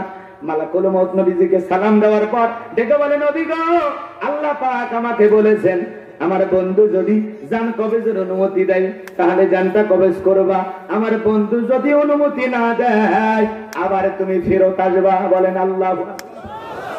নবী ডেকে বলে, মালাকুল মউত রে, এরপরে কি তুমি আসবা না? বলে হ্যাঁ, আবারও আসবো। তাহলে দ্বিতীয়বার আসার কষ্ট করা লাগবে না, তুমি আমার জানটা কবজ করতে পারো। আরে মালাকুল মউত জীবনে দুনিয়ার কারো কাছে জান কবজের অনুমতি নাই নাই, আপনার আমার পয়গম্বরের কাছে অনুমতি নেয়া বিশ্ব নবীর দেহ মোবারকের উপরে যখন মালাকুল মউত দুইটা হাত রেখেছেন, নবীজি চোখের পানি ছেড়ে দিয়ে কাঁদে আর দেখে বলে, মালাকুল মউত আর সহ্য করতে পারি না, আর সহ্য করতে পারি না, হাতটা উঠায় নাও। বিশ্ব নবী কাঁদতে কাঁদতে দেখে বলে, মালাকুল মউত এই যদি হয় মৃত্যুর যন্ত্রণা আমার উম্মতেরা তো সহ্য করতে পারবে না। ইন্তিকালের পূর্বে নবীজি কার কথা ভেবেছেন? উম্মতের কথা। এমন উম্মতের পাগল পারা নবীকে ভুলে থাকলে আমরা তার প্রিয় উম্মত হতে পারবো না। নবীর প্রেম অন্তরে থাকা লাগবে, নবীর আশিক হওয়া লাগবে, নবীর প্রেমে পাগল পারা হওয়া লাগবে। চলুন বাজানের সামনের দিকে যায়, লম্বা হবে, লম্বা করব না। বিশ্ব নবী ডেকে বলে, মালাকুল মউত এই যদি হয় মৃত্যুর যন্ত্রণা আমার উম্মতেরা তো সহ্য করতে পারবে না, মালাকুল মউত ডেকে বলে, নবী গো, আমার আল্লাহ বারবার আমাকে বলেছেন, খবরদার রে মালাকুল মউত, আমার বন্ধুর সাথে যেন কোনো বেয়াদবি না হয়। বিশ্বাস করেন গো নবী, দুনিয়ার সব চাইতে কম কষ্ট দিয়া সতর্কতার সহিত আপনার জানটা কবজ করার আমি চেষ্টা করতেছি। বলেন আল্লাহু আকবার। নবীজি ডেকে বলে, এই যদি হয় সব চাইতে কম কষ্ট, না জানি আরো যন্ত্রণা কত ভয়ঙ্কর হতে পারে। আমার ভাইয়েরা, নবীজি আবার একটু সুস্থতা বোধ করে অনুমতি দিলেন। আবারও মালাকুল মউত যখন হাতটা রেখেছেন, নবীজি আমার সহ্য করতে পারলেন না, আবার ডেকে বলে, ও মালাকুল মউত আজরাইল, হাত নামায় নাও, আমি আর সহ্য করতে পারি না। আমার কাছে মনে হয় পাহাড় আমার বুকের উপরে চেপে ধরা হয়েছে। নবীর জন্য যদি মৃত্যুর যন্ত্রণা এমন কঠিন কষ্টকর মনে হয়, আপনার আমার মৃত্যুর কষ্টটা কত কঠিন হতে পারে একটু চিন্তা করার দরকার আছে না নাই? সে মৃত্যু আসার আগে নেক আমল করে জীবনটা সাজানোর দরকার আছে না নাই? যুবক রে, এ যুবক শোনো, তুমি যদি 5 দিন বা 7 দিনের পিকনিক করার জন্য তুমি কক্সবাজারে চলে যাও, তোমার একটা ব্যাগ তুমি সাজাও, ওই ব্যাগের ভিতরে চার্জার নাও, মোবাইল ফোন নাও, প্রয়োজনীয় কাপড়, কথা বলে কাপড়, পোশাক আশাক যা লাগে ওর ভিতরে নিয়ে নাও, প্রেমিকার ডায়েরিটা নাও, তোমার প্রয়োজন যা যা তুমি ব্যাগের ভিতরে জমায়ে নিলা। সফর মাত্র কয়দিন? 7 দিনের সফরের জন্য তোমার একটা ব্যাগ থাকে, ব্যাগটা নিয়ে তুমি কক্সবাজার পর্যন্ত চলে গেলা।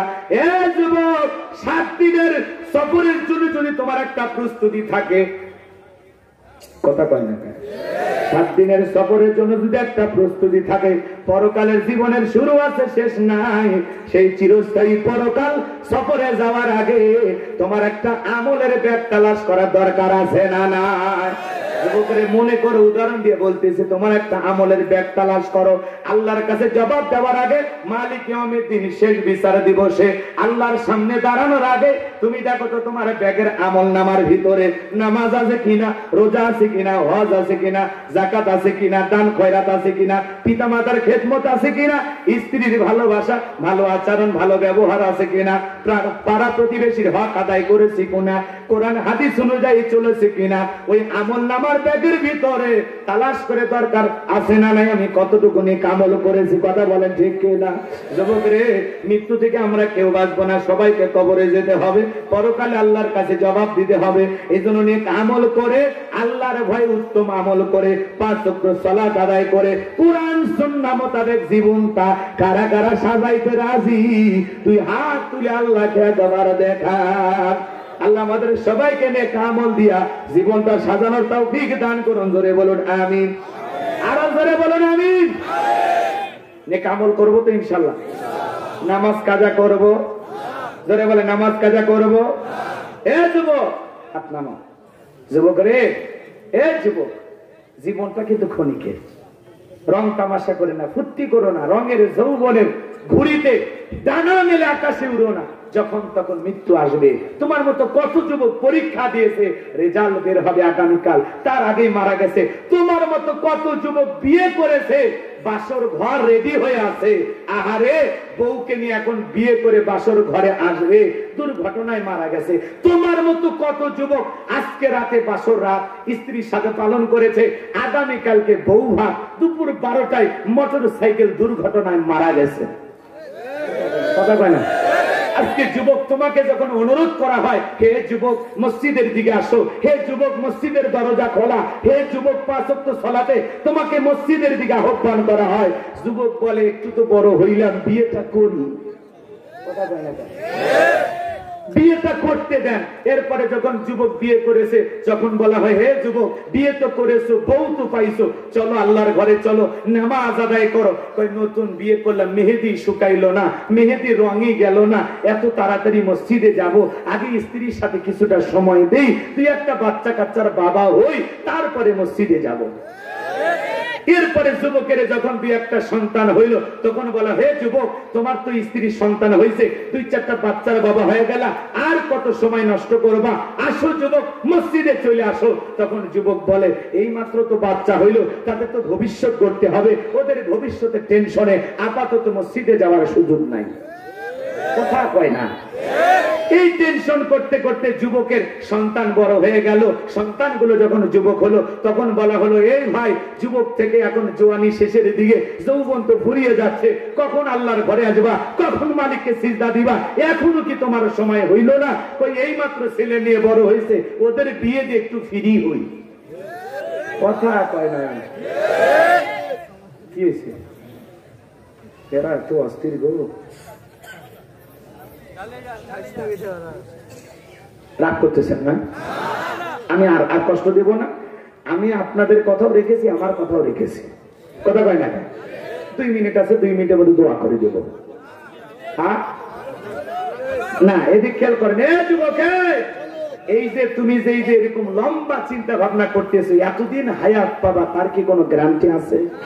তুমি বিয়ে করবা, সন্তান হবে, তার বিয়ে দিবা, তারপরে মসজিদে যাবা। বুড়া হলে কথা বলা গা, যখন তাকে চামড়া টাইট তখন করে আল্লাহর সাথে ফাইট, যখন হয় চামড়া দি তখন মসজিদে যায় দেয় আল্লাহর সাথে মিল। কারণ ঘরের বুড়িও আর দেখতে পারে না, ওই বুড়া হয়ে গেছে, যাও তোলে রং ঢং বাদ দিয়ে যাও মসজিদে যাও। কথা কয় না? কেউ সহ্য করতে পারে না। তখন উঠে বসে আর কোতে হাঁটুর ব্যথা, মাজার ব্যথা, বোঝেননি বয়স হয়ে গেছে, উঠে বসে আর আল্লাহ আল্লাহ। এই সময়ে যা আল্লাহর দেখে লাভ আছে। আল্লাহ কোন কালের ইবাদত পছন্দ করে? যৌবন কালের। কথা বলেন ঠিক কিনা? তুমি জোয়ানিটা পাপের কাজে ব্যয় করে আর শেষ বয়সে বুড়ো বয়সটা এসে আল্লাহর ইবাদত করতেছো, যখন এই বাজারে তুমি অসল, বইয়ের কাছে অসল, সংসারে অসল, দুনিয়ার মানুষ যখন বলে এই লোকটার অনেক বয়স হতে পারে, এর সাথে কম বয়সের লোক মারা গেছে, এই মরে না লম্বা, তখন এসে তুমি আল্লাহর সাথে মিল লাগাইতেছো। বুড়া চাচারা আবার রাগ করেন না। কথা কয় না? রাগ করতেছেন আপনারা? আমরা একদিন বুড়া হবো। এই যুবক, এই রঙের যৌবন একদিন জং ধরে শেষ হয়ে যাবে, কাঁচা দাড়ি একদিন শেষ হয়ে যাবে, টাইট চামড়া একদিন ঢিল হয়ে যাবে, যৌবনে পড়ে যাবে ভাটি। তোমার গহনা দিন ভু রাইয়া যাইবে, গহনা দিন ভু রাইয়া যাইবে, যৌবনে লাগবে ভাটি, ওই যে দেখো ডাকিতেছে তোমায় কবরের মাটি। যুবক, মালাকুল মউত যখন আসবে সময় দেবে না। তুমি যদি বলো প্রেমিকার কাছে খালি একটাই SMS পাঠায়, এই জীবনে আর কোনোদিন কল করতে পারবো না, সুযোগ দেবে। এই জন্য যুবক, আর অপচয় সময় নষ্ট করা যাবে না। খালি মসজিদের জন্য কালেকশন করে মসজিদ সুন্দর করলে হবে না, এই মসজিদের জন্য নামাজেও কালেকশন করা লাগবে। খালি মসজিদ চাকচিক্য সৌন্দর্য বানাইলে হবে না, এই মসজিদে যারা নামাজ আদায় করবে, মসজিদে নামাজ তাকওয়া না, যারা নামাজ আদায় করবে, সালাত আদায় করবে, তাদের দিলের তাকওয়া, অন্তর সাফ থাকা লাগবে। কথা কয় না? এই জন্য আমি আমার ওয়াজে বলেছিলাম, আগেকার মসজিদ গুলো ছিল কাঁচা, কিন্তু মুসলমানদের ইমান ছিল পাকা। বর্তমানে মসজিদ হয়ে গেছে পাকা, মুসলমানদের ইমান হয়ে গেছে কাঁচা। আগেকার মানুষদের ছিল অভাব, বড় ভালো ছিল তাদের স্বভাব, বর্তমানে মানুষদের নাই কোনো অভাব, নষ্ট হয়ে গেছে চরিত্র আর স্বভাব। রাগ করতেছেন নাকি আপনারা?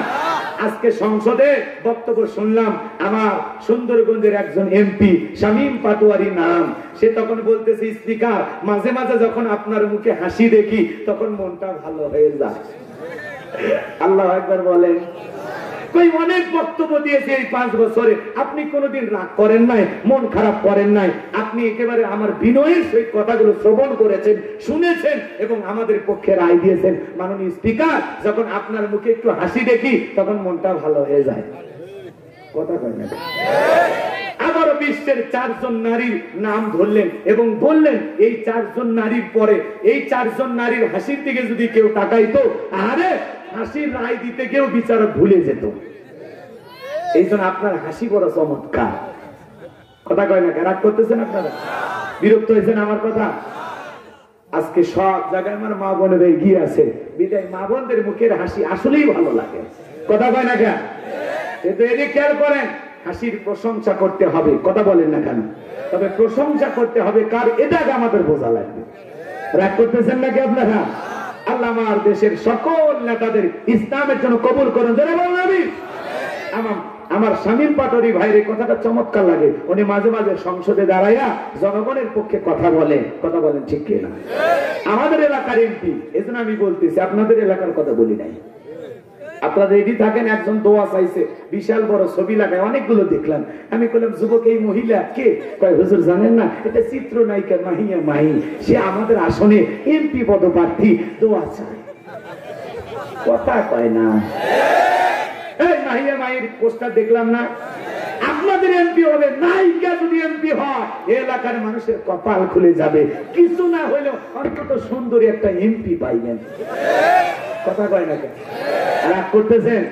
রাগ কইরেন না বাজান, রাগ কইরেন না। আজকে নায়ক নায়িকা, গায়ক গায়িকা, এরাই সমাজের এগিয়ে। কথা কয় না? আমরা মোল্লারা পিছে কয়, হুজুর আপনি মসজিদে থাকেন, হুজুর আপনি মাদ্রাসায় থাকেন। কোরআনকে আমরা যেরকম মসজিদ মুখী বানাইছি, মাদ্রাসা মুখী বানাইছি, তাবিজের ভিতরে ঝুলাই রাখছি, মনে করছি এটা মনে একটা গতানুগতিক ধর্মীয় কিতাব। এই কিতাব মনে হয় এগুলো করার জন্য আসছে, কিন্তু এটা তো মানব জাতির সংবিধান। আমরা ভুলেই গেছি এটা যে আমাদের গাইডলাইন, হুদাল লিল মুত্তাকিন, মানব জাতিকে পথ প্রদর্শকের জন্য, মিনাজ যুলুমাতি ইলান নূর, অন্ধকার থেকে আলোর সমাজ উপহার দেওয়ার জন্য, আলোকিত মানুষ বানার জন্য। শিরকের অন্ধকার, জুলুমের অন্ধকার, কুফরির অন্ধকার থেকে আপনাকে আমাকে একটা সুন্দর পবিত্র সমাজ উপহার দেওয়ার জন্য আল্লাহ কিতাব দিয়েছেন। আমরা ভুলেই গেছি, বেমালুম ভুলে গেলাম। আমরা আজকে নায়িকার জন্য খুশি, তার পিছনে স্লোগান মাহিয়াপার মার্কা, অমুক মার্কা। আহারে আহারে যুবক, এই দিকে আমরা গেছি। কথা বলেন ঠিক কিনা?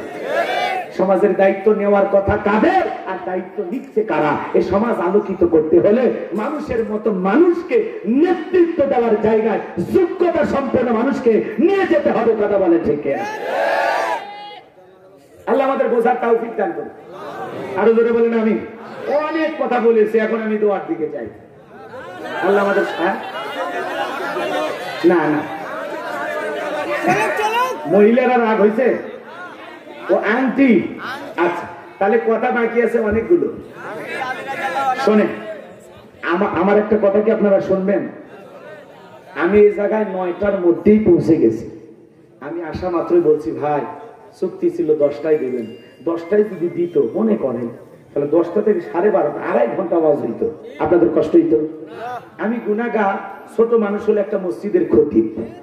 আগামী কালকে ফজরে নামাজ পড়ে এই যে ঘুমাবো, কাল তো শুরু হয়ে গেছে। কথা কেন? আবার ওয়াজে দাওয়াত দিয়েছে 2 তারিখ, কিন্তু 3 তারিখের 1 ঘন্টা। আমি যদি আরো 2 ঘন্টা ওয়াজ করি, বলেন তার 5 টাকাও দিবে যে হুজুর এত কষ্ট করেছে, আর একটু দিয়ে দেই। আমার ফাউ ছিল লাভটা কি? কোন আপনি কোন? অতএব যা বোনাস টাইমে 1 ঘন্টা দিছি, আলহামদুলিল্লাহ বলেন। আর এই ভালোবাসা শুধু আপনাদের জন্য, মানে আপনাদের ব্যবহার আমাকে মুক্ত করেছে, এই জন্য আমি আপনাদের ভালোবাসা 1 ঘন্টা দিলাম। তাছাড়া অনেক জায়গায় আমি 12টায় শেষ করে দিতাম। তো যাই হোক, বক্তাকে দাওয়াত দিলে কথায় কাজে মিল রাখবেন, ওয়াজ শুনবেন, দূরের মেহমানের একটু সময় মতো তুলে দেবেন। কথা বোঝা গেল? 3 ঘন্টা আপনি 9টায় দিলে আমি 12টায় শেষ করবো, কোনো সমস্যা নাই। কথা তো বলা যাবে। আবার অনেকে ভাবতেছেন হুজুর এত খুঁজতে পেঁচাল পারেন। শোনেন, মাঝে মাঝে একটু এদিক সেদিক যা গুতা না মারলে বস্তু বুঝবেন না, খালি কান ধরে টান মারলে হবে। কথা কয় না চাচা? হ্যাঁ, এদিক সেদিক যে গেছে আপনারা ভুল বুঝবেন না। ওই উদাহরণের আলোতে আমি কিন্তু অনেক জিনিস বুঝাইছি। কথা কন ঠিক কি না? আল্লাহ আমাদের বোঝার তৌফিক দান করুন। জোরে বলেন আমিন। মা বোনেরা ওই আংটির কথা শুনতে চেয়েছে, এই একটা কথা শেষ করে দিয়ে যায়। 5টার স্বপ্নের কথা বলতে গেলে কমপক্ষে আধা ঘন্টা ওয়াজ করা লাগবে। হযরত আলীর কথা, আচ্ছা আলীর কথা, আংটির কথা শেষ করতেছি, 5টার কাহিনী শেষ। আচ্ছা 3টার মধ্যে শেষ করতে সময় লাগছে, সংক্ষিপ্ত করে বলে দিই। লিল্লাহি তাকবীর। যুবক মন খারাপ তোমাদের? রাগ করছেন? কে কিরণমালা এরা খালি ধান্দা থাকে। আচ্ছা ঠিক আছে, বলতেছি রাগ করছেন আপনারা? লিল্লাহি তাকবীর। শোনেন, মহিলাদের ওয়াজ কম, দাম বেশি। কথা কি বোঝা গেল? আংটির কথা যায়, মহিলার কথা 2 মিনিটে বলবো। এখন শোনেন হযরত আলীর কথা। শোনেন, হযরত আলী তখন বলতেছে, আমর খালি দাগটা পার হয়ে দেখ। আল্লাহু আকবার বলেন। এবার আমার ভয়ে ভয়ে ভয়ে ভয়ে পা ফেলতেছে বাজান গো আমার। হযরত আলী তাকায়া দেখে ওর কাঁধে থাকা 3.5 মণ ওজনের তরবারি আল্লাহ কাছের তক্তা বানায়া দিয়েছে। আরো জোরে বলেন সুবহানাল্লাহ। এইবার বাগান গো আমার আমর যখন এক পা দুপা মেলে ওই দাগ বরাবর এসেছে, হযরত আলী শুধুমাত্র যায়া আমরের কাঁধের মধ্যে ওই তরবারি লাগাইছে। তরবারি লাগাইতে দেরি, দেহ থেকে আল্লাহ খাল্লা ফালাইতে দেরি করে নাই। বলেন আল্লাহু আকবার। আপনি শুধু এগিয়ে যাবেন, আপনাকে সাহায্য করার জন্য যথেষ্ট কে? হযরত আলী খালি কাঁধ বরাবর তরবারি ঠেকাইছে।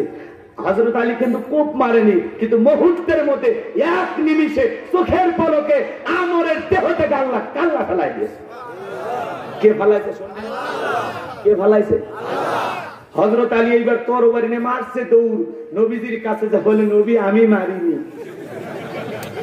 আল্লাহু আকবার বলেন। আবার এই কথাটা রাসূল কয়েক বছর পরে আলীকে মনে করায় দিয়েছিল।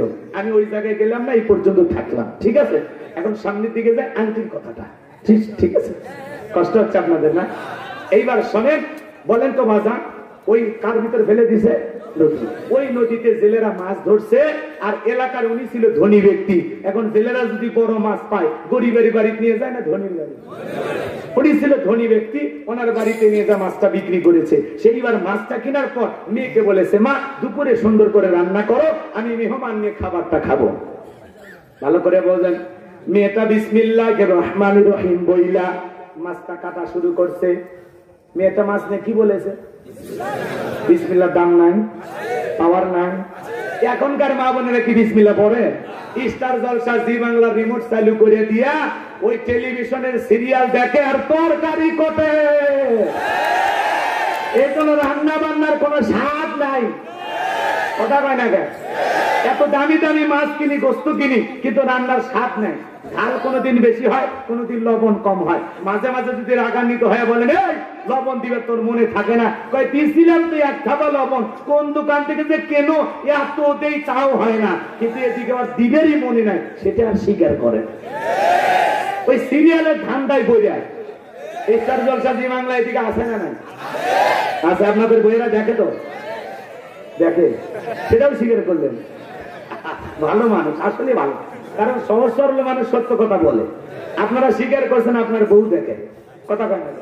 এগুলো আমি খুশি হয়েছি, 2000 হইনি, কিন্তু এটা বন্ধ করা উচিত। কথা বলেন ঠিক না? মা বোনের আমল কম, দাম বেশি। মা বোনেরা 4টে আমল করলে 8টা জান্নাতের দরজা খোলা। সুবহানাল্লাহ বলে।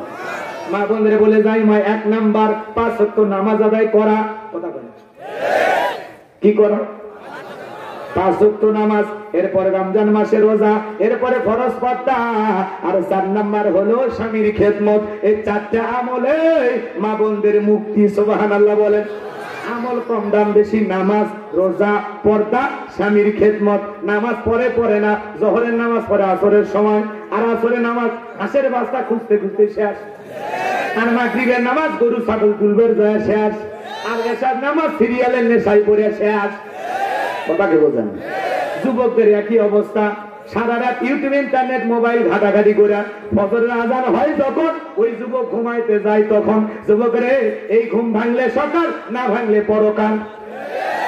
সারা রাত ইমু মেসেঞ্জারে বান্ধবীর সাথে কথা বলে। আছে আছে, কথা কয় না কেন?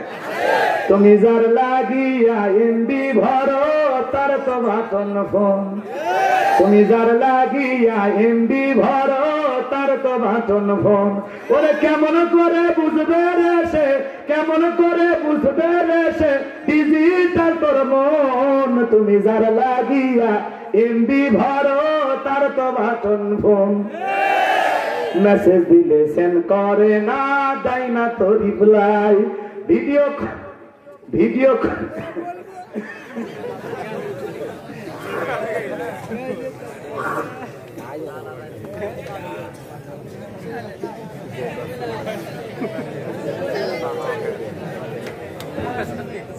রাগ করছেন না? এটা যুবকেরা একটু শুনবে, ওরা অনেকক্ষণ ধরে এতিমের মতো বসে আছে, ওদের জন্য একটু বলার দরকার আছে না? মেসেজ দিলে সেন্ড করে না, দেয় না তো রিপ্লাই। ভিডিও কলে বলবা কথা, ক্যামেরা তার নাই রে, ক্যামেরা তার নাই।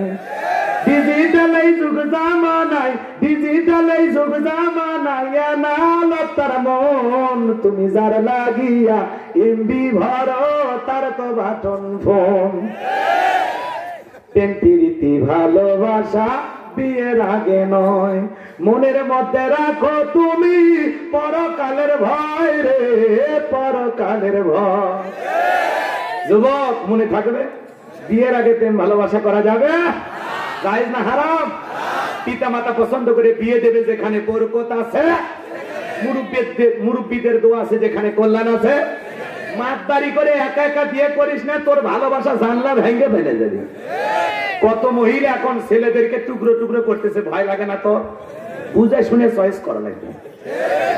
কথা কানে প্রেম প্রীতি ভালোবাসা বিয়ের আগে নয়, মনের মধ্যে রাখো তুমি পরকালের ভয় রে, পরকালের ভয়। তবে তুমি মুক্তি পাবা, তবে তুমি মুক্তি পাবা দোজখের আগুন, তুমি যার লাগিয়া এমবি ভরো তার তো বাটন ফোন। কথা বল ঠিক কিনা? যুবকদেরকে আল্লাহ হেদায়েতের পথে কবুল করুন, জোরে বলেন আমিন। এইবার বাজান লম্বা হবে, লম্বা করবো না। মা বোনদেরকে আল্লাহ পাঁচ ওয়াক্ত নামাজি বানায় দেন, পর্দা করা তৌফিক দিয়ে দেন, স্বামীর খেদমত করা তৌফিক দিয়ে দেন, জোরে বলেন আমিন। আর ওইদিকে গেলাম না, শোনেন, সিরিয়াল বন্ধ করার দায়িত্ব আপনার। হুজুরের কাছে এসে বলবেন হুজুর ওয়াজ করেন, আর যান সিরিয়াল না দেখায়। ওই যে ডিশের লাইনের একটা কারো তার গেছে, কেসি দিয়া কালো তারটা কেটে দেন। হুজুরের ওয়াজ ছাড়াই সব চ্যানেল বন্ধ। এক মদের দোকানদার এসে কাছে হুজুর দোয়া করে আমার ছেলে যেন মদ না খায়। আমি বললাম ভাই আপনি কি করেন? আমি মদের দোকানদার। ওই যদি মদের দোকানদার হয় ছেলে মদ খাবি না? কথা বলে না, ওর আগে মেয়াদ এদিক, ওর আগে মদ বেচা বন্ধ করা লাগবে, তারপরে তো ছেলে ভালো হবে। কথা বলে না, তো ডিশের লাইনে তার রাখবেন, এলইডি টিভি দিয়ে রাখবেন, আর হুজুরের ওয়াজ দিয়ে ডিশের লাইন বন্ধ হবে। আগে তার কাটিয়ে দেন, তার কাছে দিলে হুজুরের ওয়াজ ছাড়াই সব চ্যানেল বন্ধ। মনে থাকবে তো ইনশাআল্লাহ? শোনেন, এইবার মেয়েটা বিসমিল্লাহির রহমানির রহিম বইলা মাছটা কাটা শুরু করে দিয়েছে। বাজান মাছটা কাটতে কাটতে মাছের পেটের ভিতরে পাইছে আংটি। সুবহানাল্লাহ বল। এইবার ধুইয়া মুছে পকেটে রাখা দিয়েছে। দুপুরে বেলা লোকজন খাওয়া দাওয়া করার পরে এইবার বাবা বলতেছে মা আংটিটা কোথায়? মেয়েটা বিসমিল্লাহির রহমানির রহিম বইলা জামার পকেট থেকে আংটিটা বের করে দিয়েছে। তখন বাবা বলতেছে অসম্ভব, অসম্ভব, আমি নিজে গতকাল রাত্রিতে তোমার পকেট থেকে আংটি চুরি করে নদীতে ফেলে দিয়েছি, সেই আংটি তুমি পাইলা কিভাবে?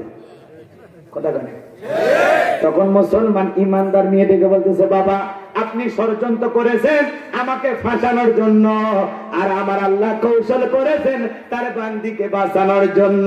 ওয়া মাকারু ওয়া মাকারাল্লাহ ওয়াল্লাহু খায়রুল মাকিরিন। খেলাকা আল্লাহর যেদিন খেলার সময় হবে ল্যাংড়া মশাও লাগবে না, পানিও লাগবে না, রুমের ঘরে মরে থাকবে, আর মানুষ বলে ইন্না লিল্লাহ। কথা কয় না কেন? এত দোয়া করা লাগবে? সময় হলে এমনি বলবি, এমনি বলবি। আল্লাহ বোঝার তৌফিক দান করুন, জোরে বললেন। জালেমদের পরাজয়, ইমানদারদের বিজয়, কিন্তু কষ্টের পথ পাড়ি দিয়ে বিজয়ের লক্ষ্যে পৌঁছাইতে হবে। এমনি এমনি বিজয় আসবে, যাওয়া লাগবে। এই আধারে রাত চিরকাল থাকবে না। এই আধার কালো রাত একদিন ভোরের সূর্য দিয়ে যেমন দিনের আলো পরিষ্কার হয়, আজকে ইমানদারদের সামনে যে আধার কালো কুয়াশা নেমে এসেছে, এটাও একদিন পরিষ্কার হয়ে পৃথিবীর জমিনে ইসলাম নামক সূর্যের উদয় হবে, হবে ইনশাআল্লাহ। চলেন, কি কথা বলছিলাম ভুলে গেলেন? মেয়েটা ডেকে বলে বাবা আমি এমন এক আল্লাহর ইবাদত করি যে আল্লাহ তার বান্দা বান্দিকে বিপদে ফেলে তামাশা দেখে না। যেই মাছ আমাকে দিয়েছেন ওই মাছের ভিতরে আল্লাহ পাক আংটি পৌঁছায়া দিয়েছে। এই কথা শোনার পর বাবা বুঝতে পেরেছে মেয়ে যে ধর্ম লালন পালন করে এটা যে সত্য ধর্ম, এতে কোনো সন্দেহ নাই। তখন কি করলো, ওই পরিবারের যত সদস্য ছিল সবাই কালেমা পড়ে এই সত্য ধর্ম ইসলাম গ্রহণ করলো। বলুন সুবহানাল্লাহ। ওয়া আখিরু দাওয়ানা আলহামদুলিল্লাহি রাব্বিল আলামিন।